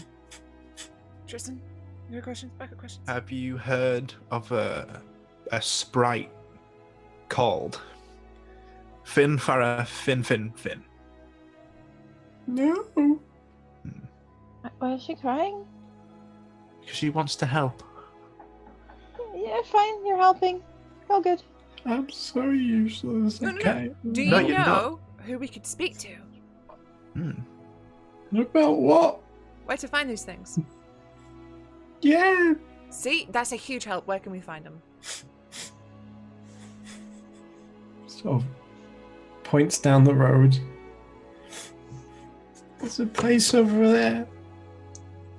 And what's it called? It's the seat of the unruled. It's like the center of the city. It's like neutral ground, they say. No fighting there. I don't go there. I like fighting. All right, no, that's probably smart. Not going there, or liking fighting? No, liking fighting's like a really smart thing, and fighting is very fun. You should fight, but when you're a bit older, Okay. You can win. when you can win. So long as you're fighting for something. I've won Yeah. now. I fought for an eyeball once. Did you win? Yeah. Nice. Do you want to see it? Yeah. Still got it. Yeah. She puts her hand in a small pouch and pulls out an eyeball, an actual human eyeball. I don't think they stay in good condition in pockets, Stuart. It's very recent. Hmm. It's fresh. It can still nearly see. What are you gonna do with it? Throw it at someone. Nice. Yeah. Okay, that's No, that's a solid plan. Mhm. I was thinking of throwing it back at the person I stole it from. Try and get it back in. Wait. So That when is you the stole it from biggest someone, dumb- was it outside of the head already, or did you rip it from someone's face? It was in his face. Oh yes. Tell me they were a bad person. I mean, they've got one eye. That usually makes them a bad person. No, it doesn't. That's Oh, ableism. no. No. You nip that in the bud right now. Okay. I feel like as well you're really missing the part where he had two eyes, so he wasn't a bad person. If by your logic, that's He tried to fight me. all right. Okay, He said, I've got my eye on you. Stop stealing bread from me. Okay. Mm, So I stole his eyeball instead. Out of his face. And now he doesn't have his eye on you. You have his eye. On Well, his her. eye is It's honor. almost. No, he's It's got. almost poetic. Yeah. We should maybe stop enabling this and go see Yeah. if we can Hey, so find the tavern.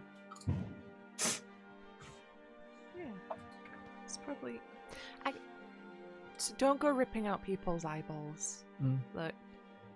I mean, if you're in the wilds and something's attacking you, rip an eye out, rip a throat out, do it. Trust me, I've been there. It's great. You'll survive and you'll have a lot of fun. But when you're in a town, it gets frowned upon. Well, he didn't frown upon me when I did it. He sort of just screamed. Yeah. Yeah. Just put a sort of a halt to that. Would be the general opinion of the group. Would just be no more eye pulling out. Yeah. But then they won't call me Agatha Eye Taker, scourge of every left side of your face. And you said you wanted to Yeah. be an adventurer, right? Yeah. That's not a very adventure-y title now, is it? That's a title for a bandit. You don't want to be a bandit because that means someone like us will have to come around and take you out.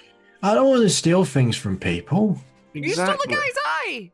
I didn't steal it. He gave it to me. I won it fair fight. I don't know about that. Yeah, less pulling out people's eyes. I didn't strictly pull it out. What if you're involved in the removal of the eye? I was. Then no more. So what do I do to people's eyes instead? Look them in it and say, I don't want to fight you. We'll resolve this some other way. Oh, and that's when you stab them in the knee. Oh, okay. I tell you what. Nah. Okay. Listen, kid, you can fight people without doing horrible things to them. Maybe try doing that. Lean a little on the heroic side, right?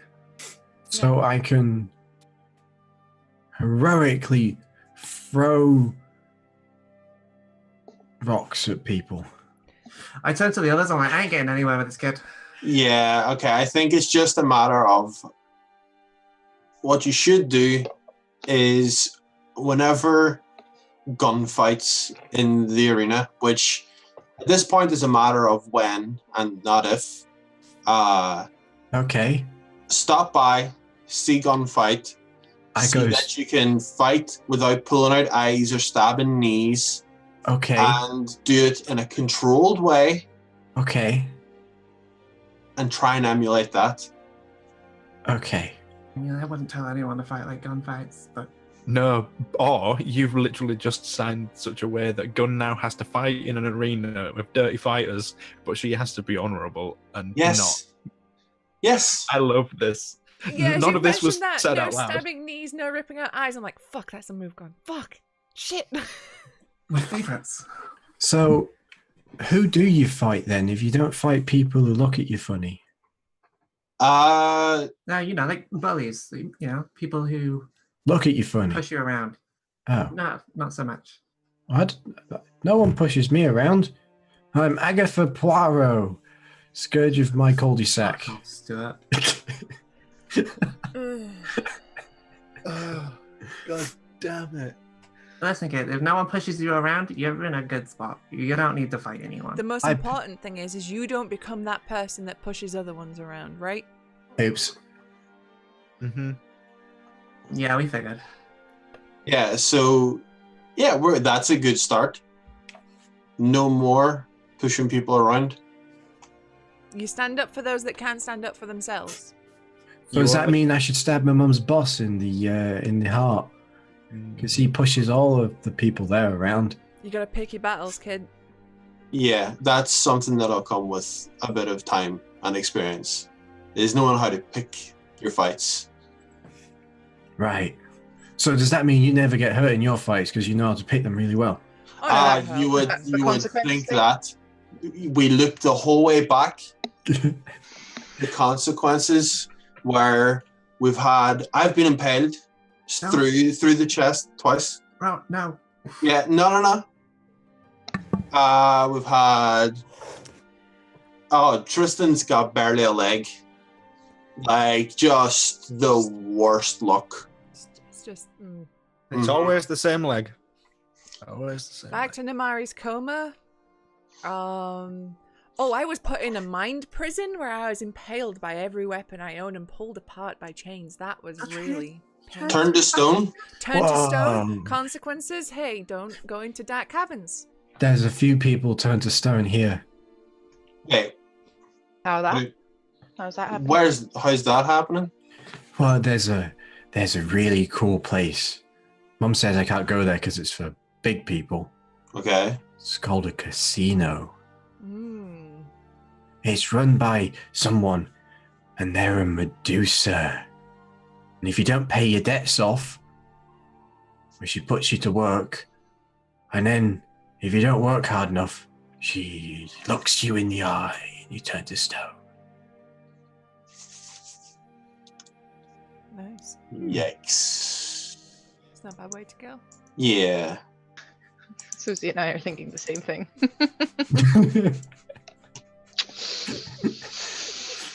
Spot the two bisexual disasters. That's it. All right, get your minds out the gutter, you big gays. Really? Yeah. Really? Stuart, you're in no position to talk at this point in the game. No. Like, right now. No. I haven't said anything. Okay, so in conclusion, only fight when it's literally the only option. Okay. Yeah, I wouldn't go that far. If you can run away, that's better Yeah, I wouldn't because now you can regroup later and figure out your next move without hurting anybody. Okay. Okay. And the only time that it should happen is if you are trying to protect something you care about. Okay. Right. Okay. Thanks. Bye. Just runs off. Oh God, she's misinterpreted something. I know it. I mean, I sort of like I took the liberty towards the end there to try and be scary a little bit. To remind, like the impaled in the chest, partly broken face. She had an eye in her pocket. So we've been here less than a day, and we have already doomed a child. Let's be fair. That child had pulled out someone's eye recently. That child was not doomed by us. Nope, she was so far gone already. Had completely the wrong idea. So at the very least, now Gun, you get to fight and have a good, valiant, proper fight, and try and win. Oh God. Yeah, and I did that. Fight. I did that on purpose too. That's a real shit one for you. I signed a bit of fucking paper. What if she does a huge crime, rips out more eyes, and then they find that on her? Yeah. You'll notice I didn't sign anything. Gun, I guess that's consequences, and I hide behind Roland. I mean, people don't call you eye taker, so I think you'll be good. They could though. Besides, like the kinds of people in Rivermeet, if that kid's taking eyes out of 15, she's she can do us. Mm-hmm. And if needs be, I can always give you another disguise like last time. All right, 10 gold right now. We see her about 2 years down the line, and she's a crime lord. Well, then you signed her shit, and she'll be fondly remembering We'll be us. in. Exactly. Oh, So no, we're in. because then it's going to be, remember when you told me not to do this and now I'm super rich and stuff? Then we tell her, oh, well, we needed to fan your flame, so you would do the thing and reach your goals. We'll Right, let then. Tristan do the talking. All right, I'll take that action then. 10 gold, but instead we see her within a year.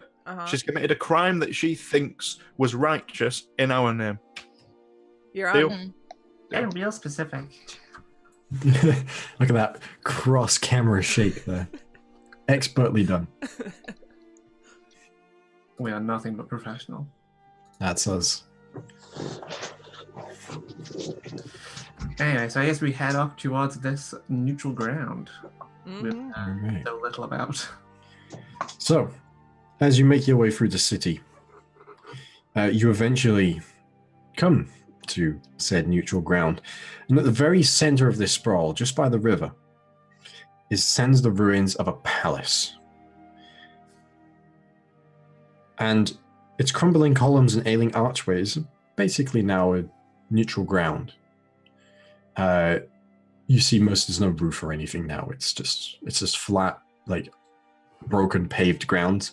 But above the archway and the entrance to it, read the words, "No tyrant rules forever," has been scrawled into the archway here. And within, there's small groups of people talking, and it's all much politer than the rest of the city.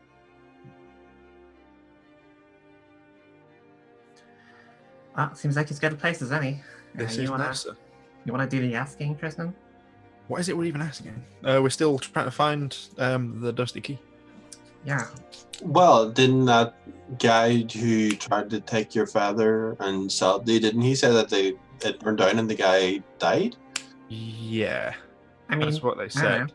But I'd like to have confirmation on that's the story. If two people tell us the same story that, don't seem linked, then we can, deduce it. That's the truth. Okay, and then if we do find out what's the, like, what do we do then? What, we don't really have. I mean, if it's nothing, I guess we just look for something else to do. I mean, I don't know what the rest of you thought we'd be doing in Rivermeet. Oh, I mean- wanted to have a look out to see what sort of places there were around here. I wanted to see if we could set up here.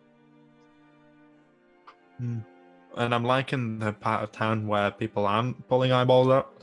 That's my, that's where I'd like, personally. That's my suggestion. Somewhere where everyone has eyes. I mean, I'm not fussed either way. But yeah, no, that was my thinking. Like, we come here, see what we can find. If there's a place, if we can, like, settle down for a little bit, not be on the road for another full week. My back's killing me. Sitting up front for the entire week. Is that Ronan or Stevie? The line is blurry. So yeah, I figured if we can find out something about, like, getting a place, look at some places. Do we want to, like, we talked about a tavern. I mean, I kind of want that. Mm-hmm. I mean, I just kind of thought we were always joking about the tavern. I mean, maybe, but if it's potentially, even if we set it up, employ people, and then fuck off, That's it, we right? might still come back for gold. It's a little learner for us while we're out of town. Yeah, a place where we can come in and just, it's ours. Yep. So long as it doesn't burn down while we're gone. True. Basically, Tilly, I'm just very jealous that you're a property owner and I'm not. And I would like to, Yeah, I know it's tough.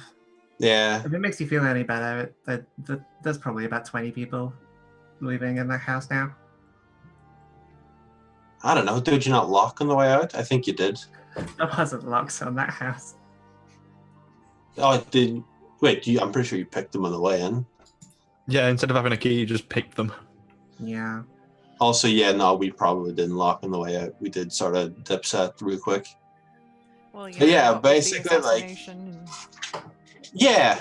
Well, I mean, it didn't go exactly to plan. Well, yeah, I'm not saying it was necessarily a bad thing that we did.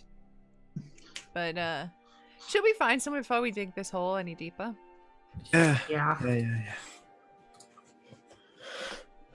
So, ask about the Dusty Key, and otherwise, if not, find somewhere else to find a drink that's not going to break the bank, because we have heard that the prices can be ridiculously varied.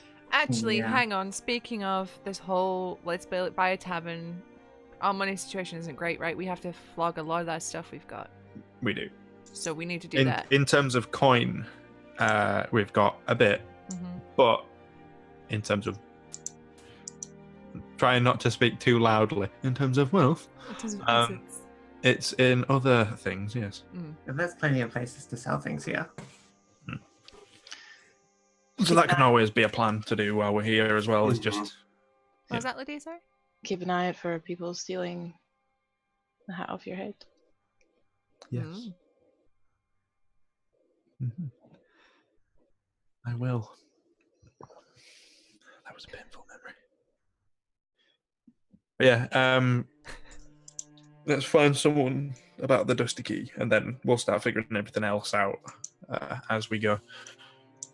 So, what does it look like around us at the minute then? So obviously it's quietened down, but if you've walked into the seat of the unruled, it is basically imagine a palace with all of the walls and roof destroyed, where there's just archways and broken columns and the floor remain. Like an old ruin.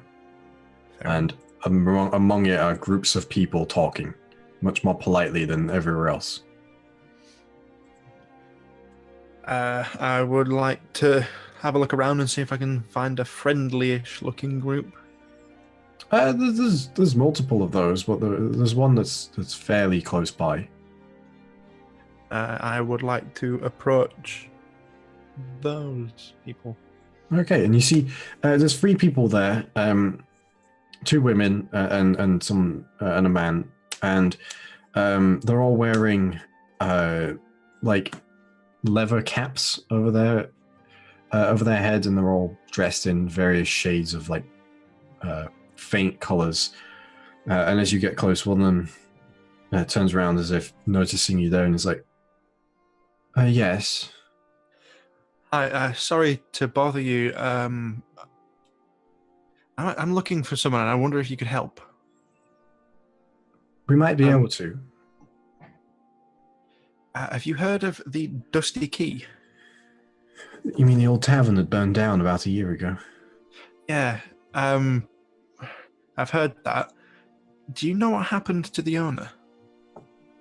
Well, yes, Fin. Yes, he perished. Heartbreak. He watched everything he loved go up in flames, and his tiny little heart just couldn't take it. They're still looking for the culprit now.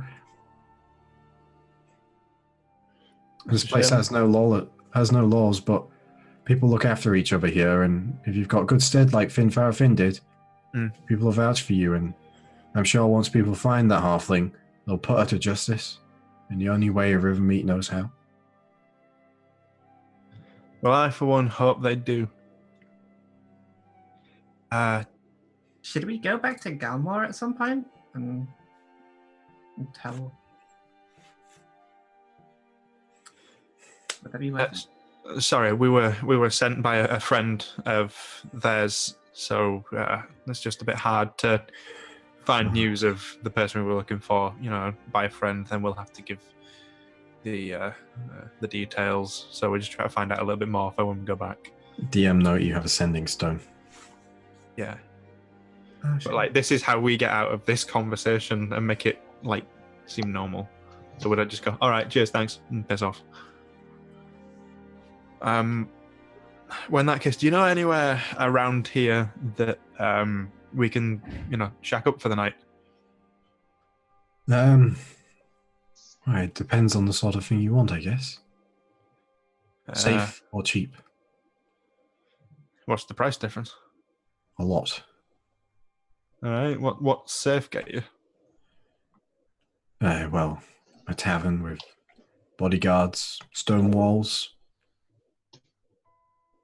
warm meal that you know hasn't been poisoned.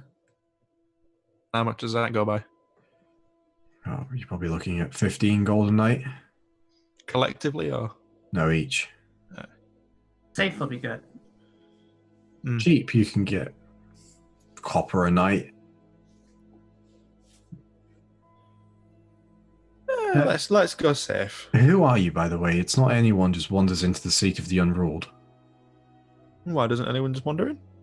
Well, it's generally not the sort of place that people usually come to when they come to Rivermeet. They're either here to do good or to do bad. Neutrality doesn't have much of a place here. I quite like neutrality. You know where you stand. Fucking centrist, Tristan. That's literally the opposite of what neutrality is, you know. Well, yeah, but you know that when you're here, you know, out there, good or evil, you know, both are wandering about. In here, they're out there. They're both still wandering about in here. We just can't act on it. What he's trying to say is that we needed to know a few things and not get stepped in the process. Right. That's more affable. Gilman Dorifo, by the way. Johnny Cash. Nice to meet you, Mr. Cash. Nice to meet you too. We're here in the only place that we can really talk. This is Arthurian Denitar, and this is Belatan. We're pawns. I'm sorry? Is that a concept that I would recognize from being here before? No. Pawns. We're with the Bureau. Oh, right. Okay. Yeah. Technically speaking, we're not supposed to be in Rivermeet, but information was needed. I see. Yes. We're looking for the whereabouts of one Namari Alvis. Really? Why? I mean, we came from down there and we'd heard a couple of things, like some names floating around. That rings a bell. Make a deception check. Where's that sponge? Where's that Homer Simpson gif where he melts into the? 30. Wow. Oh, you do? I mean, I'd heard, like, I'm a bard, so, like, yeah, I like to have my ear to the ground. So a couple of names were familiar, so. Evandra's with me today, then. What exactly was it that you heard? A bunch of, like, 6 or 7 people causing a ruckus. I'm not entirely sure. Like, drunken people in a tavern never really give the most accurate of, you know. Is that all you heard? Well, there was a massive commotion there. There's like a magic circle in the center of town. Something nearly happened, but didn't. No one really knows what. No, none of that happened. Oh. We're looking for Namari Alvis in the links to an assassination. That's me. I'm Really? not saying that out loud. Linked how? As in, I should be worried if I hear the name, or I should be trying to make sure they're okay? She is wanted in connection with the murder of a crown guard. Is that a concept we recognize? Yeah, it's the king's guard. Yeah. Wow, one of the kings down? Yes, an outrider. So it was supposed to be searching down Eln for something. Top secret, even we don't know it. She considered dangerous?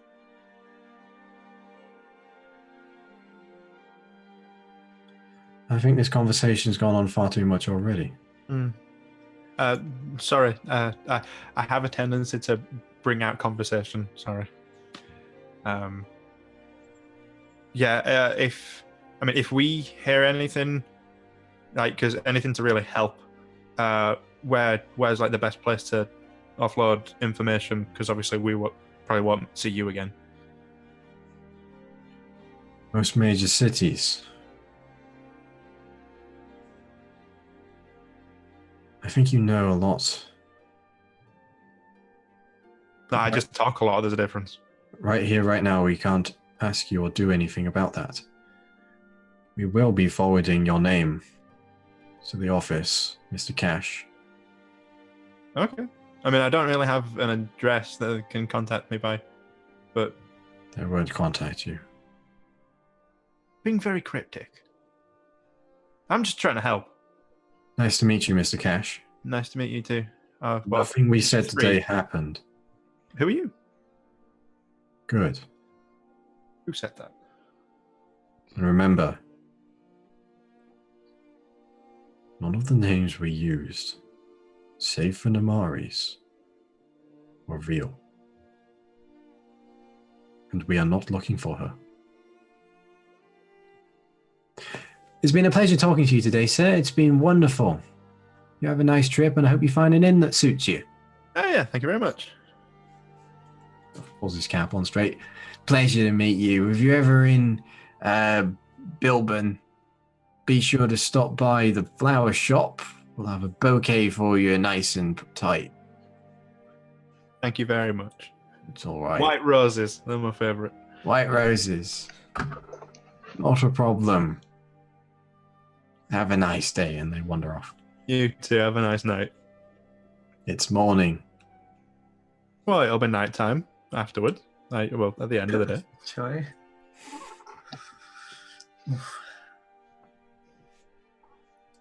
I'll wait till we're like super far away from the person intending to marry and be like, did you do it? I mean, I killed the poison guy. Was he a Crown's Guard? I don't know. Is there anybody else you killed while you're, running With away you while guys, we were all captured? we generally killed a lot of people. I mean, No, you know when we all got captured and then you fucked off and did your own thing? Did you murder anyone then that we should know about? Ronan, Yeah. make a wisdom saving throw. I don't think I did. Did I? Yeah. Let's go find a nice safe tavern before we start. 4. 22. 22. Okay. Let's go find a nice safe tavern before we start having big conversations about who and we have. Might need a fake name. You're good at that, Tristan. Give I me a see. sec. No, wait. Florence. on. You No, look please, like a Florence. I was, yeah. Entertain everybody for a second. I need the toilet again. No, we have vampires do it. Everyone gets code names. So who did I kill? I have no idea. See, if you keep giving that name to enough people, Tristan, like that is going to be your name. Yeah, well, I'm just happy that I didn't give my real one that time. But yeah, I'm going to have more. I mean, Tchaikovsky's already in that list, but that was on another plane. Possibly. Wolfgang, Amadeus, Wolfgang and his Wolfgang. Johann Sebastian, Falco. Barry? Frederick.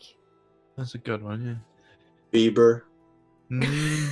Doesn't really roll off the tongue as well. Like I don't know, it just doesn't feel good as a word or a sound. Like it just. There was just something about all those names that felt like that name belonged there too. Just. Oh, some might disagree. But The greatest composer of all time. it must be the There's poison one, guy. can then, you? right? Must be the poison guy. I would Secretly assume a so. Crown's Guard. Which poison guy? Doesn't make him less The the poison snake guy. guy. The one that we bundled out of town and then just murdered at a roadside. Yeah, I remember that bit. Jesus, people. But here's the thing: they're only saying Namari, Mhm. Yeah. and we were present for most of that. I mean, we weren't exactly all bunched together, but we were present. So whatever this is, Sorry about that. they're targeting your name. Yeah. Didn't Namar do the symbol? Yes. Maybe that has something to do with it. Carve the symbol that summoned him. But I went and got him from the bar. Yeah. Yeah, true. I don't know. I guess we'll find out when the fuzz come knocking down our tavern door. Well, we're paying for safety, so Mm-hmm. and I guess we go look for a safe tavern, All right. not a cheap one. Okay. So you're looking for anything particular in terms of like build or name or just the way it looks or anything? Probably like something that looks nice and tidy. We were told stone walls, something with bodyguards outside. Okay. Yeah, anything that looks like it's billing itself as a. Oh, I don't know. Do you want something that bills itself as a safe place, or is that in itself like a warning sign? Who knows? One of you make an investigation check for me, please. Who wants to do that? I'll do it again. Oh, No, you can go ahead. Go ahead. That's fine. Okay. Investigation, yeah? Yes. Well, I suppose with the chaos that is Rivermeet, maybe it's a survival check. Well, an investigation will put me at 21. Okay. Yeah, I think that's high enough to get you there. So, you wander around for a bit, and you keep passing some that you think might be good, but you feel like you can do better. And eventually you find a place which you specifically, Tristan, would... Being Tristan... Okay. think is a safe place, even though it does not look like one. Having been accustomed to growing up in the streets and in less than ideal places, you have a better knowledge than most of what makes an explicitly safe place rather than just stone walls. But here you find a tavern by the name of Cutter's Sanctum. The symbol for the tavern is a lock, an old keyhole. It's a 2-story building. It is made of stone, and it's very unassuming. Doesn't have any bodyguards out front. Doesn't have any splendor to it or anything. It has a sign. It looks reasonably kept. It's not so fancy that it'd be a target for people that want to go after the tourists, and not so at the bottom end that you'd get stabbed by the people in there. Yes. Right. It's unassuming. Hidden in plain sight. Precisely. Right, guys. It's got Sanctum in the name. That usually means it's good, right? Hey, good job, Tristan. Mm-hmm. Is that Cutters in like the plane account that we were taught on the plane of Earth? No, not fire. I mean, not that you'd imagine. All right. Ask Yeah, when you never get in know. there when they're all on fire. Yeah. So yeah, I head in. Okay. So, heading inside, the interior here is maybe not entirely like you'd expect. It's a lot of booths. It's mostly square tables. There's a bar at the back, an L-shaped bar, and it's got an area at the top where glasses and mugs hang from. And you see above the bar is mounted what looks to be the head of a rather impressive-looking lizard that every now and again it sparks. And in this area here is in the bar are people that can only be described as looking like you. They don't look like ordinary people. They look like adventurers. You see muscle-bound men and women sat in chairs far too small for their hulking forms, battle axes left against the side of tables. You see a group of figures, 7 of them, sat around a table, each of them in bright white plate armor. And each of them have chained to their armor a piece of broken wood, and they're talking in hushed but serious tones. And you see one person there who has it looks like a new shanker on over their head, and long robes and a staff propped up against the side of a table, where the end of the staff is this almost looks like a round playing card that flips around constantly on the end of this staff. And the barkeep is similarly looking, although much older than that. And she's an elf.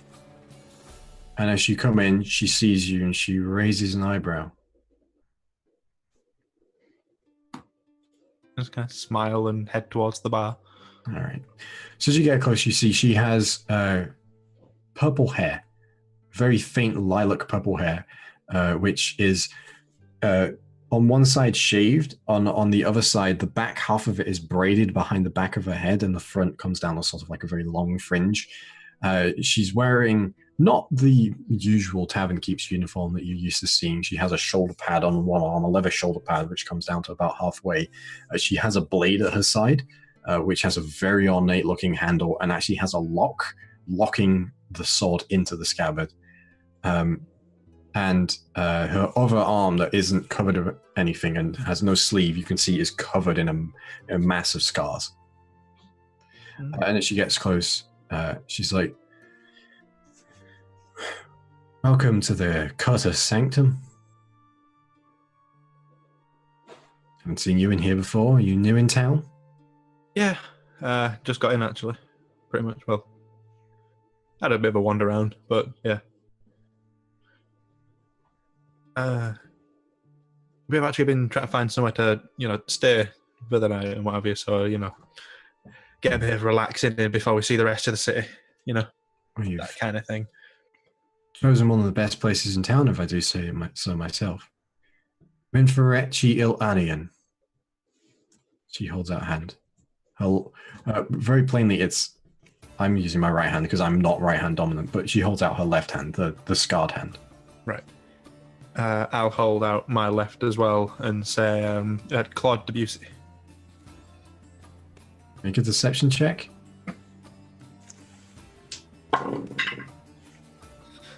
At 28.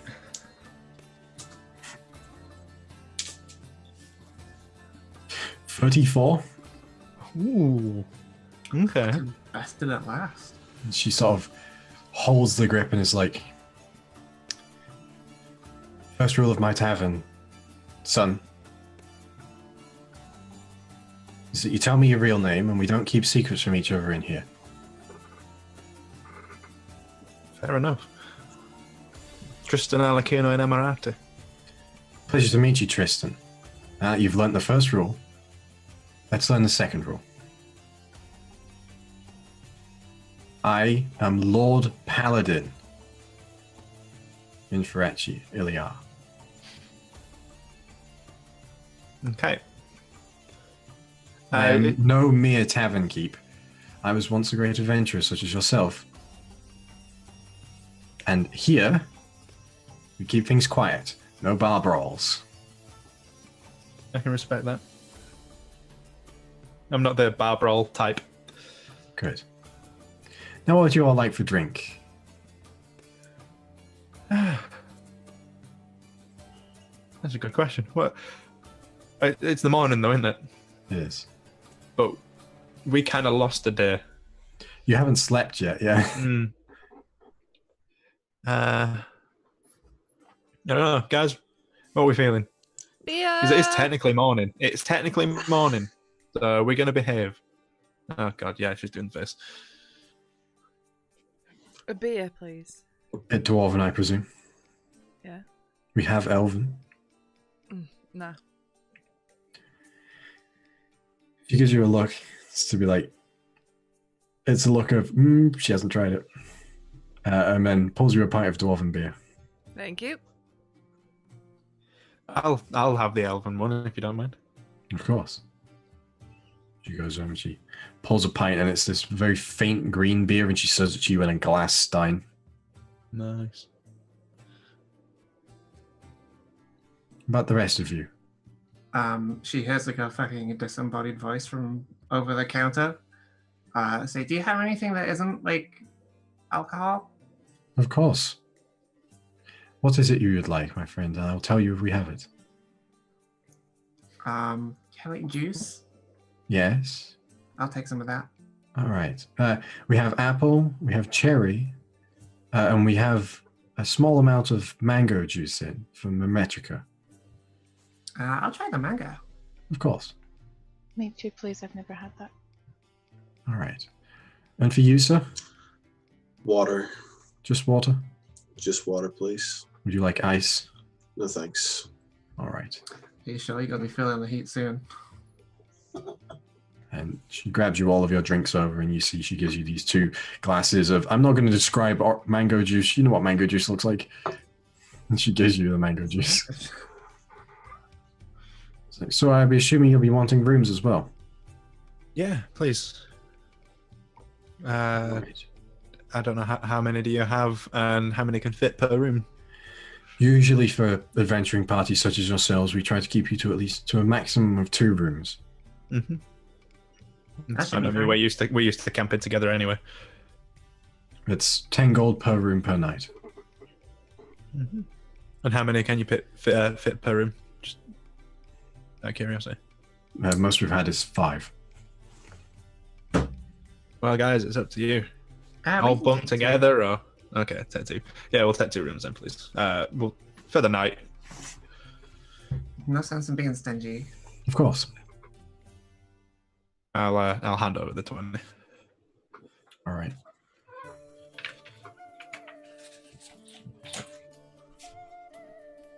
What brings you to Rivermeet? I can see by your garb that you're adventurers. Well, these 4 want to start a tavern. I would be remiss if I didn't say that was an amicable goal. Well, it's one of those things where I kind of think about retirement, and now we're here. We thought, well, let's have a look around. We're not at retirement age yet, but if we can get, a foothold in the economy.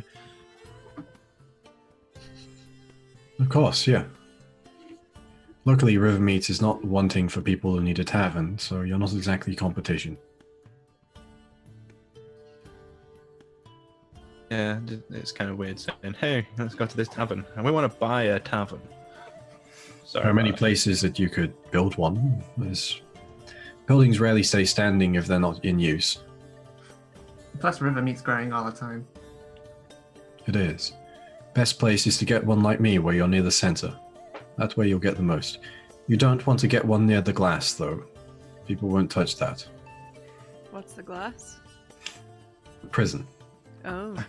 The prison. Imagine the sort of person you have to be jailed in a place with no law. Well, Yeah. shit. Who decides who goes there?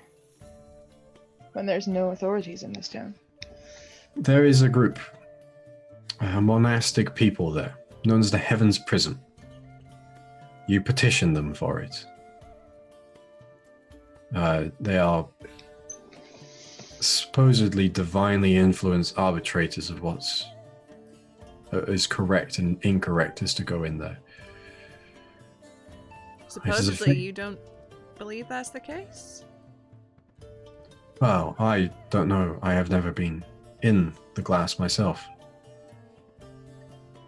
I do know that they enchant the inmates into the reflections of crystals within there. Damn.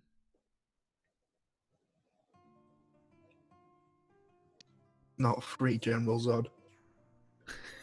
Jamie. Crystals. Yes. Small shards of cubic zirconia or quartz. For the stronger ones, they say you even use diamond.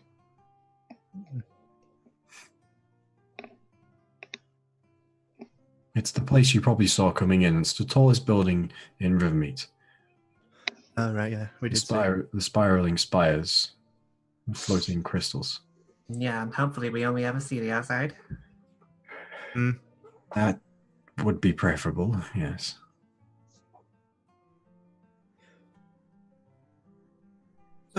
I'm just curious. What would bring an ex-adventurer, Lord Paladin like yourself, to set up shop here? Are you saying that because you've seen how horrible Rivermeet is, and you assume that? Well, it's sort of a case of when we walked in, a little girl came up to us and she had an eye in her pocket that she pulled from the head of another person. I mean, it's a weird question coming from someone who wants to start a tavern in Rivermeet, Tristan. I mean, it's not so weird, you know? Why did other people want to make a business here? You know, it might influence our decision. Rivermeet is a free city, which means you're free to do what you want. It would be foolish of you to assume that people just use that to do evil. It's just when there are no laws, people are not quietened by their ethics. And those that would have none and have no sense of compassion would display that as openly as one would display flowers in a usual town. It does not make it good or right, but here in Rivermeet, this is the way things are done. And as a result of that, it has expanded greatly. Whether that is right or not is not for us to decide, but it is up to us to at least carve out a bit of what we believe to be right within the chaos. That's a good answer. Normally when you're in a city and there's guards everywhere, evil tends to skulk in the shadows. When you're in a place where evil can be so plain, it does good sometimes for good to skulk in the shadows as well.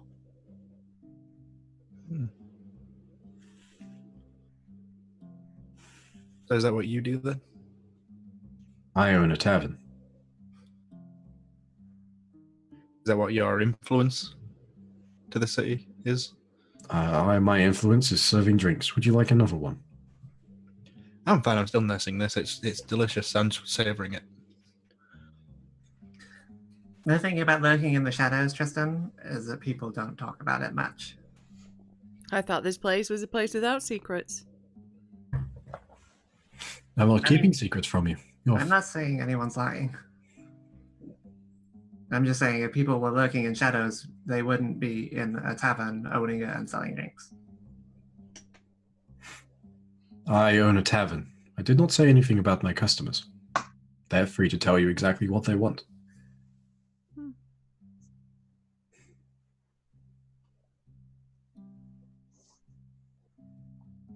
Fair enough.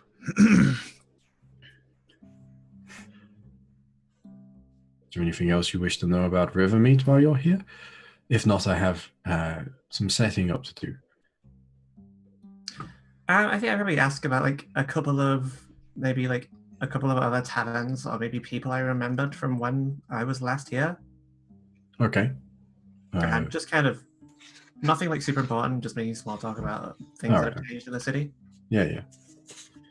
I don't have any of those notes to hand, so. That's right. Okay. Anyone else want to ask anything of note, or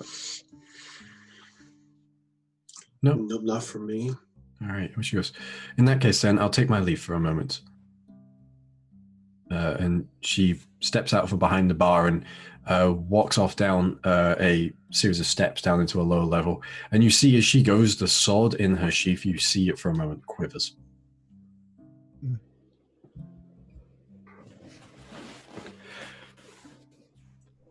And you are left in the bar. Yeah, I guess it's a booth or something. Can I sort of be on the lookout for any religious iconography? See if I can get a beat on without asking directly who they serve. Sort of to see if I can get it from the environment around if there's anything on display.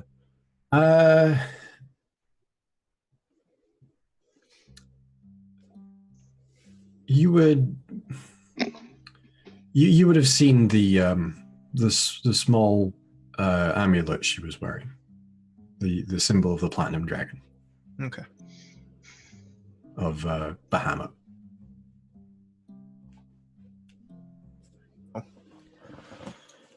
Bahamut's a really like lawful kind of guy, right? Yeah. Wild that she'd be in a place like this. Most worship of Bahamut in Calrim is done from a judicial sense. The Platinum Tribunal is the court of Calrim. Mm-hmm.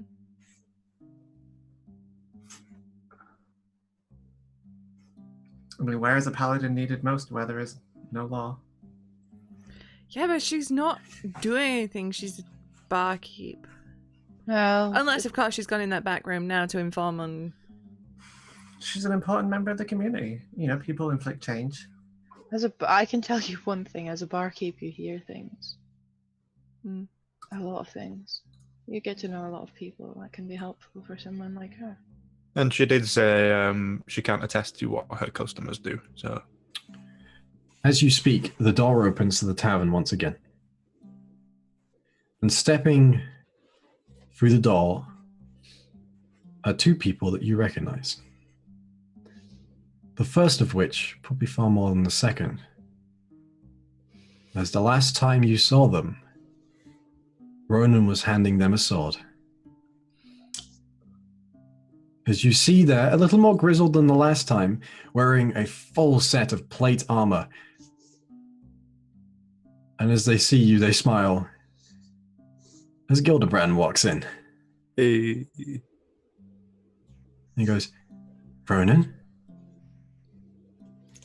I look up, like, not really been paying much attention, but, like, for the first time in a while, a proper smile. Ronan Bregferon? Gildebrand, what are you doing here? I could ask you the same question. It's been a good month since I last saw you. How are you doing? Been better. A lot happier now to see you in one piece. I wondered if you got caught up in the commotion in Downell, and I was worried for a moment. Oh, well, get a drink and come over, and we can tell you all about things, and you can tell me what you've been doing too, because you've made it a fair distance. I have. Not without the help of my traveling companions here, and he gestures to the 7 people in plate armor. 7? The ones that were sat down. 9, including Fuck. Myself and my wife. You and Eileen got married. We did, yes. Oh, Week how ago. recent? A week ago. Oh, Week ago. if only we would have turned up a little bit earlier. Yeah, we sent you an invitation, but we weren't actually quite sure where to send it. Yeah. Sorry. You've come so far since we first met. It's been a month. I would say it'd been a lot longer, but it suddenly felt like it. But it's only been that long. Oh, it feels like a lot longer. Yeah. Feels like a year at least. At And least. a week. Well, no, probably about a year. Yeah, no, that's fair. Mm. Right, you meme lord. Oh, wow. So how long have you been here? I mean, assuming that you're with them, how long have you all been here? A few days. When I left, we were in Downelm for a couple of days. Then we went down to Bangladesh. I saw the boats and everything going on there, and got some good information in Downelm, in Bangladesh. Sorry, and then we came here, and Bangladesh was where I met my friends here, and it's where I met some other friends who you might meet tonight. I've sort of got involved with quite a well-minded group. Okay. Judging if you got caught up in what happened in Downell, you might be sympathetic to what they have to say. Okay. I feel like more information is required on this. Yeah. Well, that can wait for tonight Okay. when they arrive. Okay. Tell me What's what. happening in Bangladesh? Yeah. What's the deal with Bangladesh? As Ronan probably knows, he's from near there. it's been a pretty independent place. So even under the rule of Cowrim, there's been some talk going around there, and things are getting a bit crazy down there. What kind of talk? We'll save that for later. So what happened to you in Downtown? What happened to you after you left Halfgate? Oh. So, you know what the trouble in Downelm? Yeah. Which trouble were you talking about? The one we solved or the one we kind of caused? The Viridian Chamber. Lady Valgarian is speaking of seceding. I look at Tristan. Which one was that? That was the result of our thing. Mm-hmm. Of the sort of riot that someone in this group might have sort of had a hand in inciting. Riots? Don't remember that somehow. Nah, I remember us being like heroes. Yeah. Yeah, I remember that. She has the hand of the Lords of Vardal as well, which has got the kingdom very worried, as Vardal has a great contingent of soldiers. What about the wall? The bureau? They've been trying their best, and that's what the problem in Bangladesh. The Bangladeshians have an outpost of the bureau there.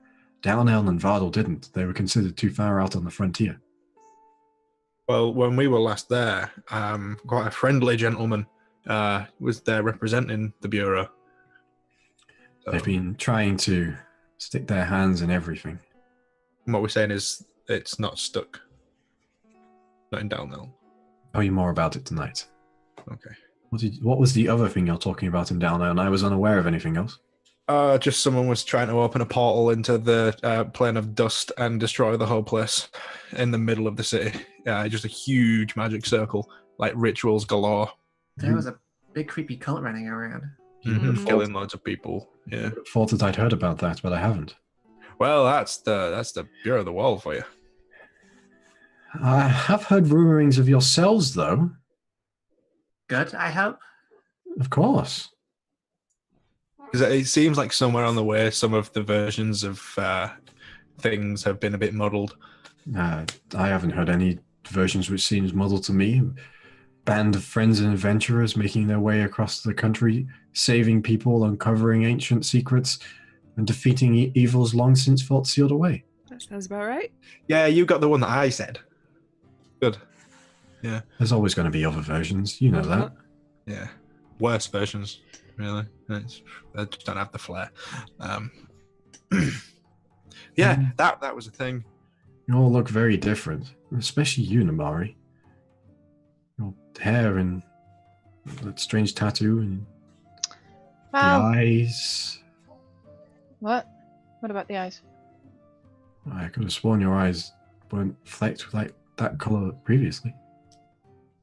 Can I grab something of because there's no been any mirror or anything on the way. Can I get a plate and Yeah, you can get a tin plate. And you can barely make it out because it's still a bad reflection. But there are tiny flecks of the brightest blue in your eye. Blue's never been my color. Why is everything blue now? Did you see that? Yeah, sorry. I just assumed you knew. I'm fine. I actually Fine, don't remember fine. when that showed up. Was it with the arm? Was it with the hair? Was it with the other curses? Waking up, I think. I think it was the waking up thing. Oh. I see. I'm not super clear about that week. So That's fair. You That was pretty tough. had That's 2 it. feet in the grave and your claws hanging out of it. That's about it. That seems like quite a story. Yeah. Yeah, have you got 15 days? Because it's a long one. Yeah, Sure. that one's gonna be Tristan's magnum opus, I think. And the two of them sit down, and I assume you regale them of the tales. Mm. All right. And this goes on throughout the entire day, and you're pretty tired at this point because you've been up for like over 24 hours now. But as it reaches the towards the end of the day, the door opens and you see 5 people coming. They're all dressed very inconspicuously, but you see underneath their long robes or coats is obvious armaments and armor. Their leader is a half-elf. The one that steps forward first is a half-elf. She is very tall, very more shifted towards elven build, where she is very quite long in limb and slight in frame, and she has a very flat nose, which does not seem to have a dip on the bridge. It just comes straight out flat. And she has this pale pink hair, which is tied up in a ponytail at the back. And she has a long tattoo which comes up the side of her face and is very floral. And as you see it for a moment, this identifies her as someone who is outside of the usual gender boundaries. And the tattoo fades away. And as she steps forward, followed by the rest of her band, you see there is a very tall-looking, grey-skinned figure with black, what look to be tattoos all over them, and they're completely hairless. They're carrying an axe on their back, which is made of stone and is about 6 foot long. There is a figure which looks very much like Ronan, almost uncannily, with bow and everything. And then behind them, there are 2 people that look like twins. They are both dwarves. They both have very short hair. They're both female. Both have very short, almost like pixie cut hair and no beard at all. And both of them are carrying large books at their sides that do not look like grudge books, just to be clear. And they come in and they're standing very close to each other, and they're sort of almost mirroring each other's movements. And as they come in, Gildebrand looks up and goes, she's here. Right. We'll meet you downstairs soon once I've told everyone what's going on. And she leads them all downstairs, and about 10 minutes pass before Gildebrand comes up and goes, all right, I've managed to convince them to at least let you hear out what they have to say. On account if you do choose to walk away, you don't speak of it. What are you getting us into, Gildebrand? Something that could be very exciting. All right. Oh. As you all step down into the base here, it's candlelit and there's a long table laid out down here with a cloth over the top of it. There's a few plates of food. You see Minifchent, the barkeep, is stood to the side with her arms crossed. And the others are sat around the table here.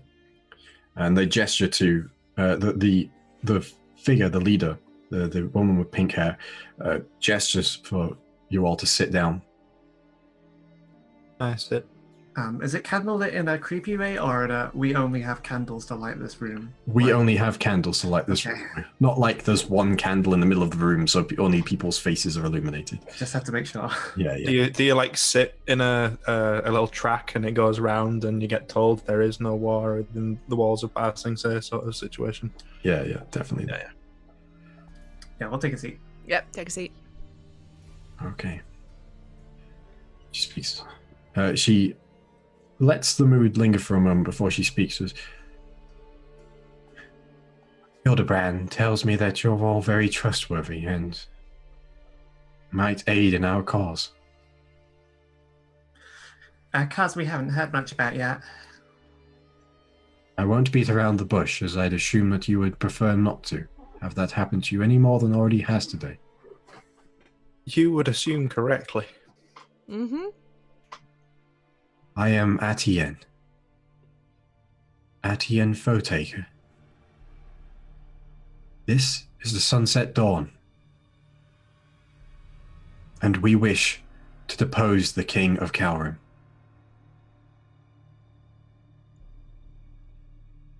Oh. That's quite the goal. Why? As he no longer represents his people. He has let his Bureau of the Wall run rampant across the cities, keeping silences, castrating the throats of its citizens. I mean, you're not wrong. The Bureau leads this kingdom now more than the king does. Well, then, what good would deposing the king do if you're saying that he's got no power anymore? Because in order to rebuild a system, the system must first be taken down. Rebuild it with what? A republic, Hmm. where people, and no one sat in this room, can choose their fate.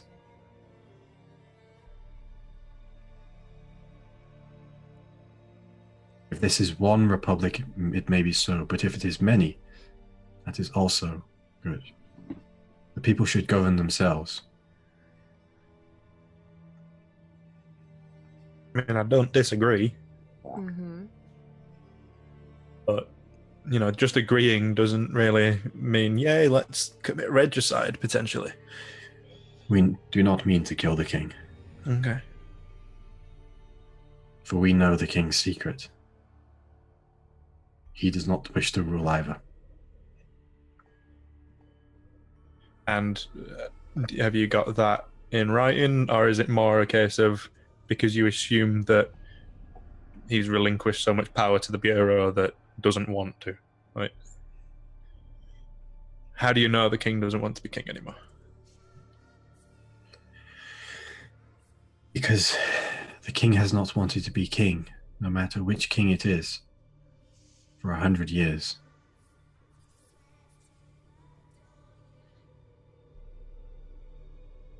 Can you be a little bit more plain about that? This is treason we're talking about.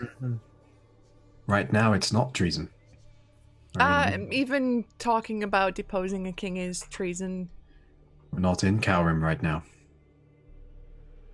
I mean, we're talking about doing treason just outside of where we are right now. Like, normally I love these sort of loophole technicalities, but Not when they're when we used leave against here,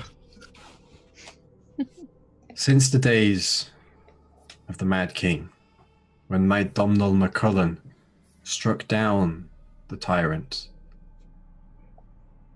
and the four pillars of Calrim were created, the king has been little more than a facsimile, a figurehead. That is no way to live one's life, to be carted out like a trophy, wave at the people,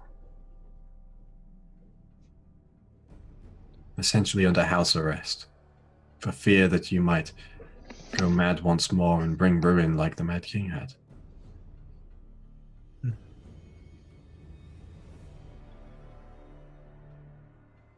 So we'd be doing him a favor, really. No.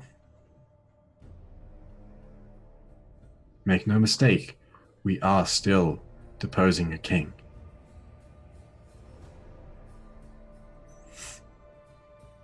Just out of character, Stuart, what have we heard about the Bureau doing other than like stifling stories about heroes? You haven't heard much.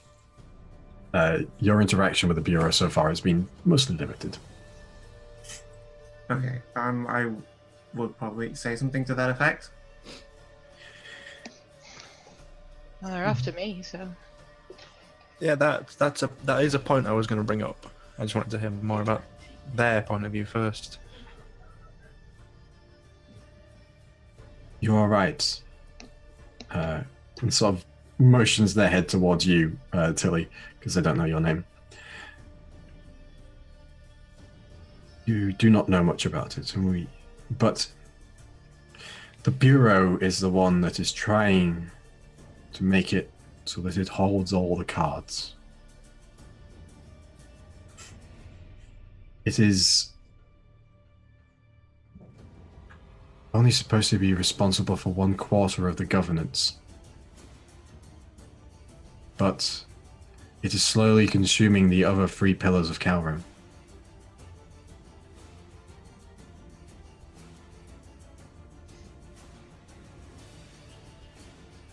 I know not of its true goals, or what its leader wants.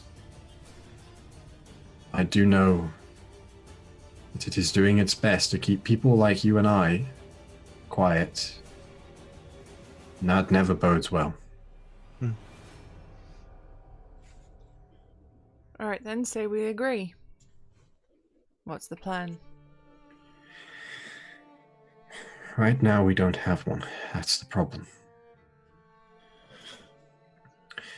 We know that in order to bring about this change, we need to do it in a way which the people agree with. As there's no point getting rid of a king if the people want a king. However,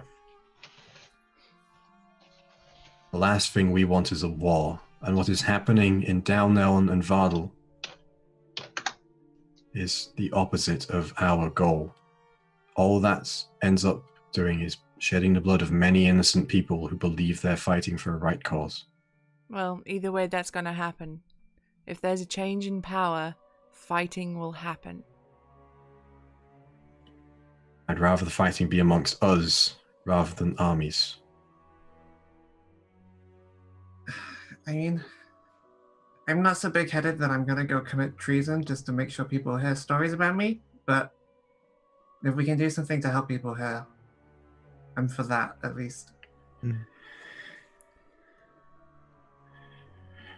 Right now, Lady Valgarian believes that the only way to take down the government is by force. If we can show her otherwise, perhaps she will stand down. She wishes to have some power back, and this would give her some of that power. Right now, she has nothing, save for her reputation. You do realize there will be force, right? The Bureau isn't going to roll over when we show up and go, alright, King, get out. You're done. The Bureau isn't going to be like, fair cop, we're out, see ya. They're going to use every trick in their book, from what they're up to already, to force. Yes. Just I'm so aware you're of ready that. for that, because you seem to have your head in the clouds here. You seem to think we can just peacefully walk up and get it all sorted, and that's not going to happen. I think you misunderstand me. I'm not advocating not using force. I'm not a pacifist. But there is a difference between us here now and an army. I know the Dwarven clans have not been to war in a while, but you have to understand that being on the field of battle and watching thousands of people die in moments is not something I ever wish to see again. Especially not when people are fighting their own would-be friends. And what I'm saying to you is, we can be a small force, but you don't think the Bureau are going to send an army? They don't have an army. Not yet. But as you said yourself, they're consolidating. They're doing everything they can, and it's not out of the realm of their power to amass a force. If they're able to suppress information across the country, easy. Right now, the army doesn't lay in their grasp. Right now.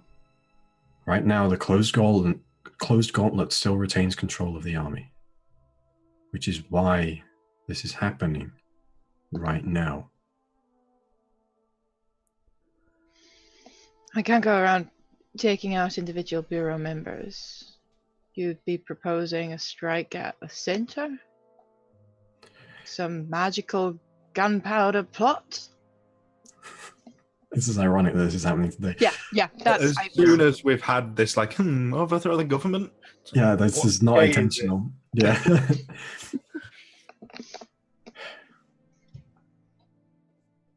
Right now, our goal is information gathering. Finding out exactly why it is the Bureau is doing what they're doing.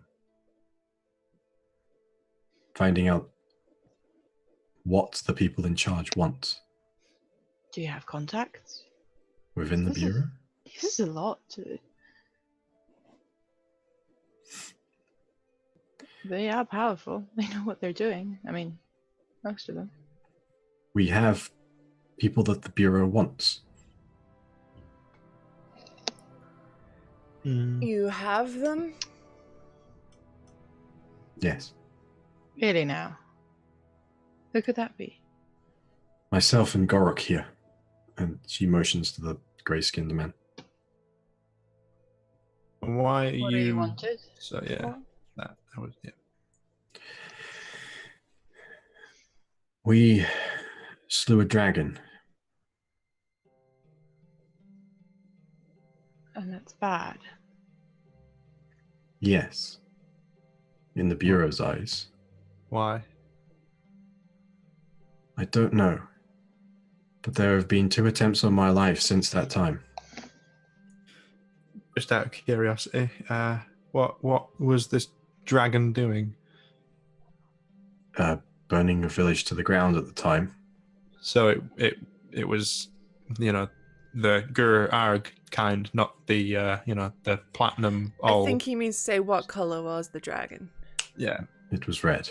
Okay. I mean, we know if they don't want stories about heroes going around, right, Tristan? I think killing a dragon is up there on the things you can do that are heroic. Yeah, because our heroic deeds were snubbed. So really, what we're saying is we need a publicist. Get the word out. The only would-be heroes in this kingdom are those that formed here, outside of the grasp of the Bureau.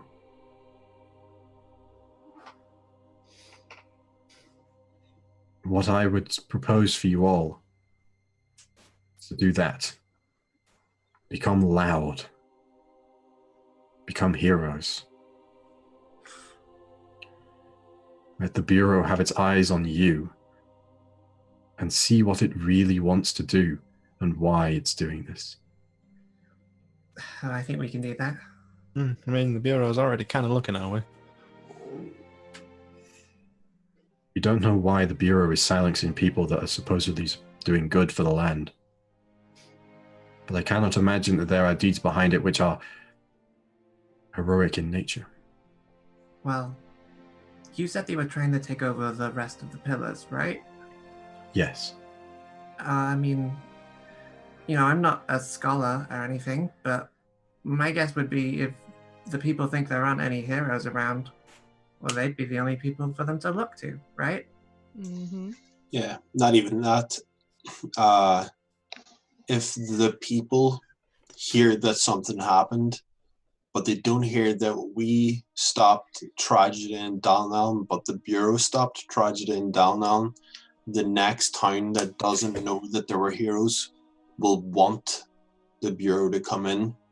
The longer they can suspend information traveling around, the quicker they can rewrite what happens.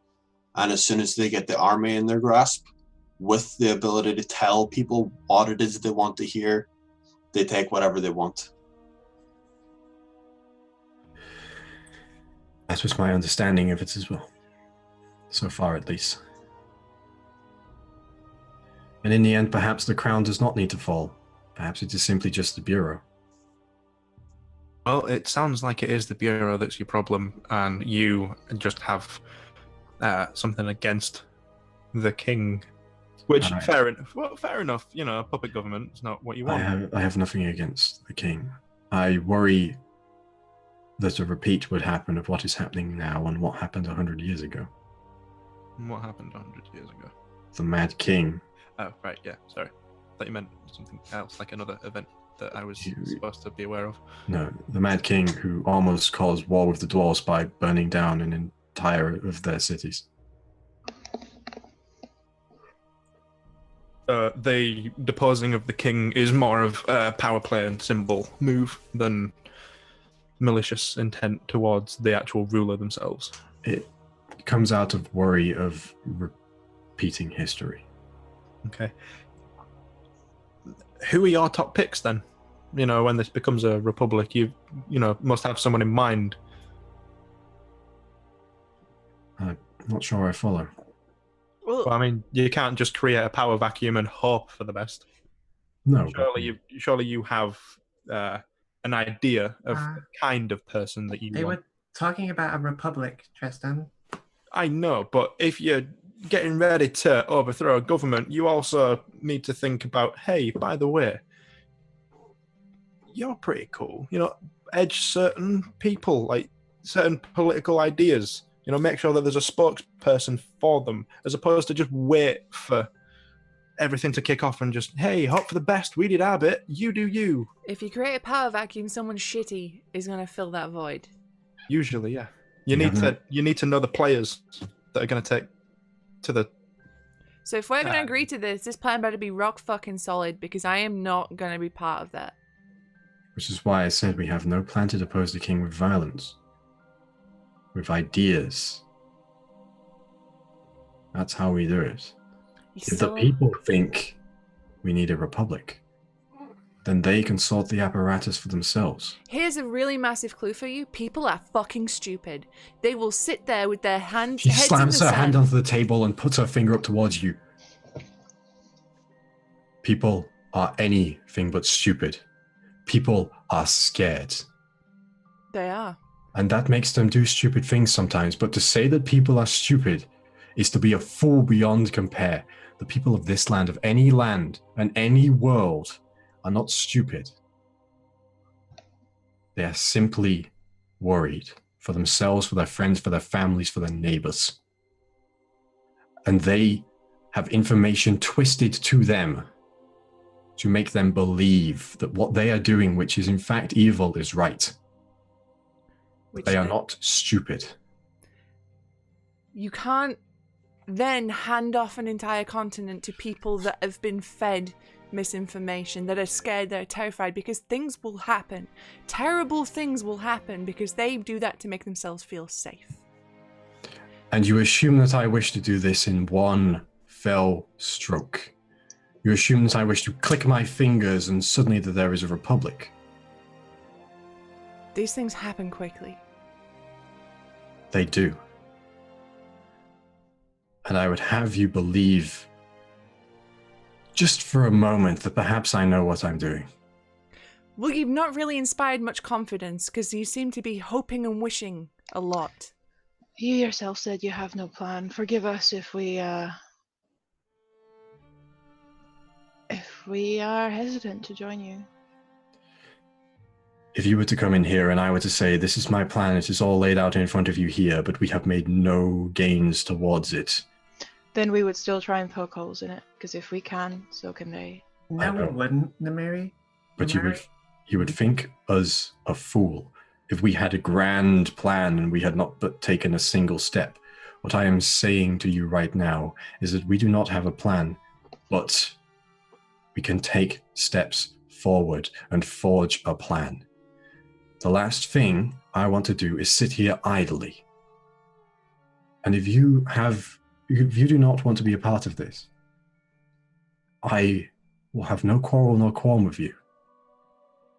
Because I do not believe that this is something that I have to drag people into. That people want to do out of their own accord is the way I want it done. And if you do not want to do it, you do not have to belittle me. You simply have to just say, no. And I will say, I understand, because I do. And you can go off, and you can continue the good deeds that you do, because I know of your deeds. I know of what happened in Downell. I know of what happened in Silgar. How? Because your bard friend here has blabbed to every tavern in Downell, and people's lips aren't so closed when they drink a lot of liquor. Well, then that's a good start. A network. A connection. Or simply walking into a bar. Your friend here told a lot of people. I did. In a few bars. It's not so much a network when it's on the lips of half the people in one of the major cities of the realm. But regardless, we're talking semantics now. No, I'm talking tools to use. I'm talking going to the very people you want to free and give a choice. And work with them from the beginning. You see, that sounds like talk of someone who wants to do something. I would rather not continue this conversation now unless I have your faith at the very least. And I would have you take some time to think of this answer to speak amongst yourselves. Because in meetings like this, in situations where information is being levied onto you like this, tensions can get heated, words clouded, and people can misspeak. Myself and yourself. And I would not have that on my conscience. I would rather you take your time, you think. You come to me tomorrow with a new barrage of questions and holes to poke. Or I would have you say no now. I buy you a drink. You enjoy the rest of your day. You sleep soundly on your bed tonight knowing that I will never trouble you ever again. And if such a thing should happen and my plans come to fruition, I would have you not implicated them in them at all, not involved, not even tangentially. In fact, I would work hard to not have you involved because you said no. And that is what I give you now. Because, like I said before, this is not something I want to do without involving people in who want it to be done. Whether this be you as individuals or the people of this place. I am not about to depose a king that people do not want deposed. That is just as much being a tyrant as a tyrant who stands in power would be, making decisions for people.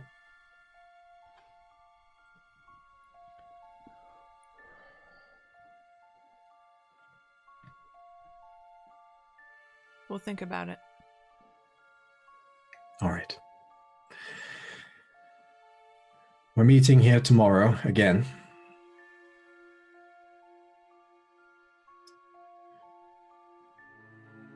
If I see you there, good. If I don't, I hope you have a pleasant visit to Rivermeet.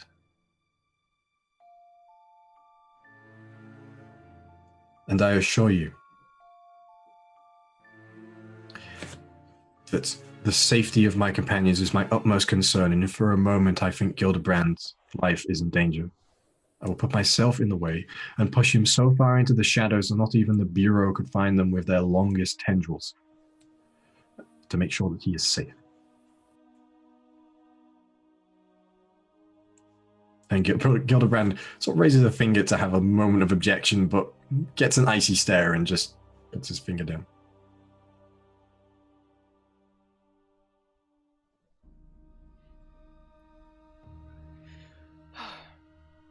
I will stand up and leave.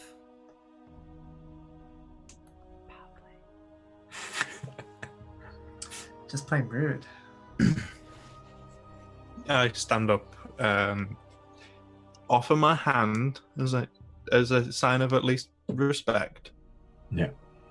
And you see Atienne takes it and shakes your hand. We'll have a talk.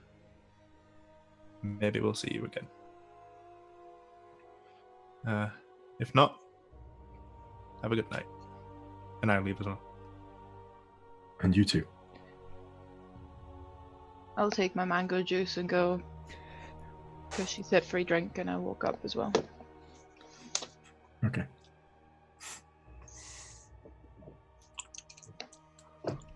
The way out, I'd like to sort of give Gildebrand a smile, just be like, dude, I know you vouched for us, and sorry that went that way, but we still like you.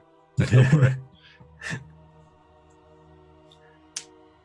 I get up and I look to them and I say, they've crossed planes for people we had less reason to trust. They'll come around, I think. Fair. I hope so, but I understand their hesitation. I haven't exactly given them much to go on. I hope that perhaps they will lend their ideas as well. Let this be our first mini republic. I do not wish to use you as a hammer.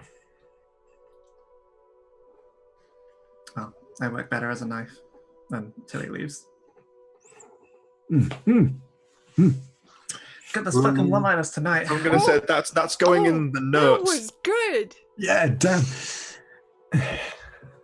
Rowan's still at the table. Yep. Just quiet for a little bit. Everyone's leaving, making cool one-liners. Rowan needs to think.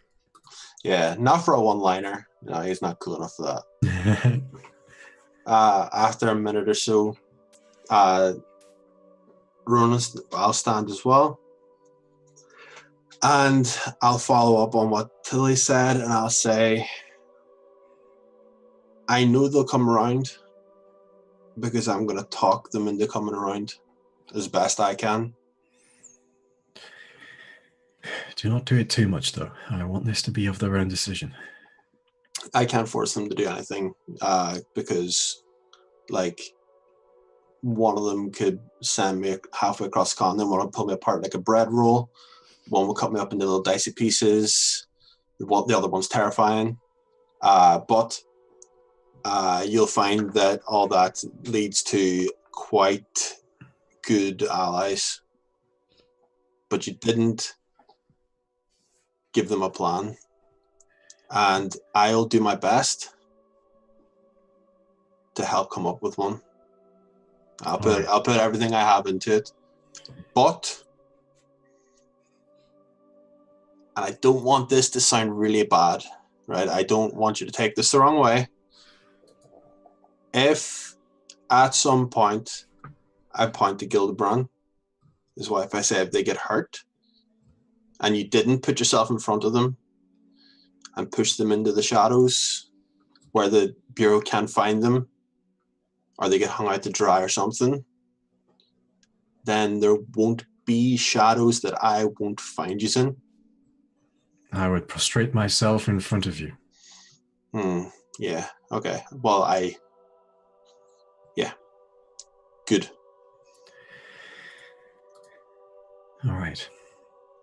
Okay, have a good evening. It's been a pleasure meeting with you all. Likewise. And I'll dipset. Find the rest of them. And as you step outside of the basement room, that is where we'll end for tonight. Remember. What's today? Well, still technically Still the fifth. Like, until Lydia mentioned it, I was like, I had not drawn that connection at all. Good job. Love a bit of treason I- on bonfire night. I went it so topic. I went it. My God, I went. Sorry, my brain is not working today. I went so topical in chat like an hour ago. Wait, how much of a no-sell we got here on go out and be heroes very loudly and often. Yeah. Wait a minute, you're telling us to do what we want to do. You're saying what we want to hear. It was more like, We're we're not going to doing depose the king, but we don't have a plan. So that's fine. We'll figure it out. No! Yeah. No, it was like, there is a broken system in play here. We want to fix it. Yeah. The response to that was, I need this exact plan or we are not doing this. It was more very grassroots. It was like you can't fault someone for like not having the plan if you're coming along at the start of the plan. That's On top of that as well, it was partially you are the protagonists of the story. It's your job to come up with this. No, the thing is, I mean- that was not the problem for me. The problem is not, oh, we don't really have a plan yet. It's like, it was more like we have no plan at all, but here's the idea, random strangers we don't actually know. we can vouch for. It was like, Yeah. I'm purposely not mentioning the fact that we have a coin that allows us to meet Yep. the king. Yep. I'm making sure they don't know about that for a little bit. Obviously, you can be like, long live the king. And I'd just be like, okay, so instant thought is, okay, so the bard in black and red is here. The king, I'm like a weirdo, but like a bad weirdo. Like, would the king like to hear this performance? By the way, we have a pass. Like we have the backstage pass. I mean, by that point, you'll be the Skittles Bard anyway. Yeah. This is true. Oh, taste the rainbow. No, let's. Oh not, no, that's Tristan's line, no. innit? Do it. I was trying not to say it. What? I was imagining he like strums on the lute and rainbow comes out. Oh no, it jumps out of an alley with a trench coat. I mean, it can strum on a lute and the rainbow comes out, but then we're back in Metaphor land, and I'm not sure we want to go down that route again. If we get some white and some gold, he can be Shadow the Hedge Bard. I'm just interested in what the next color is. Is it going to be Grixis Bard, Jund Bard? Like, what 3-color combo are we going to get? I don't know, but when we were talking about the bards of Luminosity, you said I had heard stories of a green. So I don't think that's the best color combo, but you never know. Red and green in time for Christmas. Do we have black and red right now? Mm-hmm. Yeah, we're at Rakdos. Well, now the next one would be white, and then your the white stripes. Mardu. And then blue, so you can go on to solo projects of Jack White, who was rocking Asher Hall the other week, by the way. It was great. Your tiller. Boy, I Google image Shadow the Hedgehog, and the suggested words for me to tag onto the end of that are No, not. Don't do it. Not. Don't do it, Aaron. And that sounds like a very good point to end the stream. We'll see you next time. We'll see you next week. Make sure to check us out on all the other shows we're on. Follow us on Twitter to see what we're up to, where I apparently make really inflammatory statements about the tabletop community. Don't talk about D&D stuff. I don't. Nope. Wait, what's D&D? Yeah, What I have did you no do idea. this time? I'll explain after. Bye. See ya.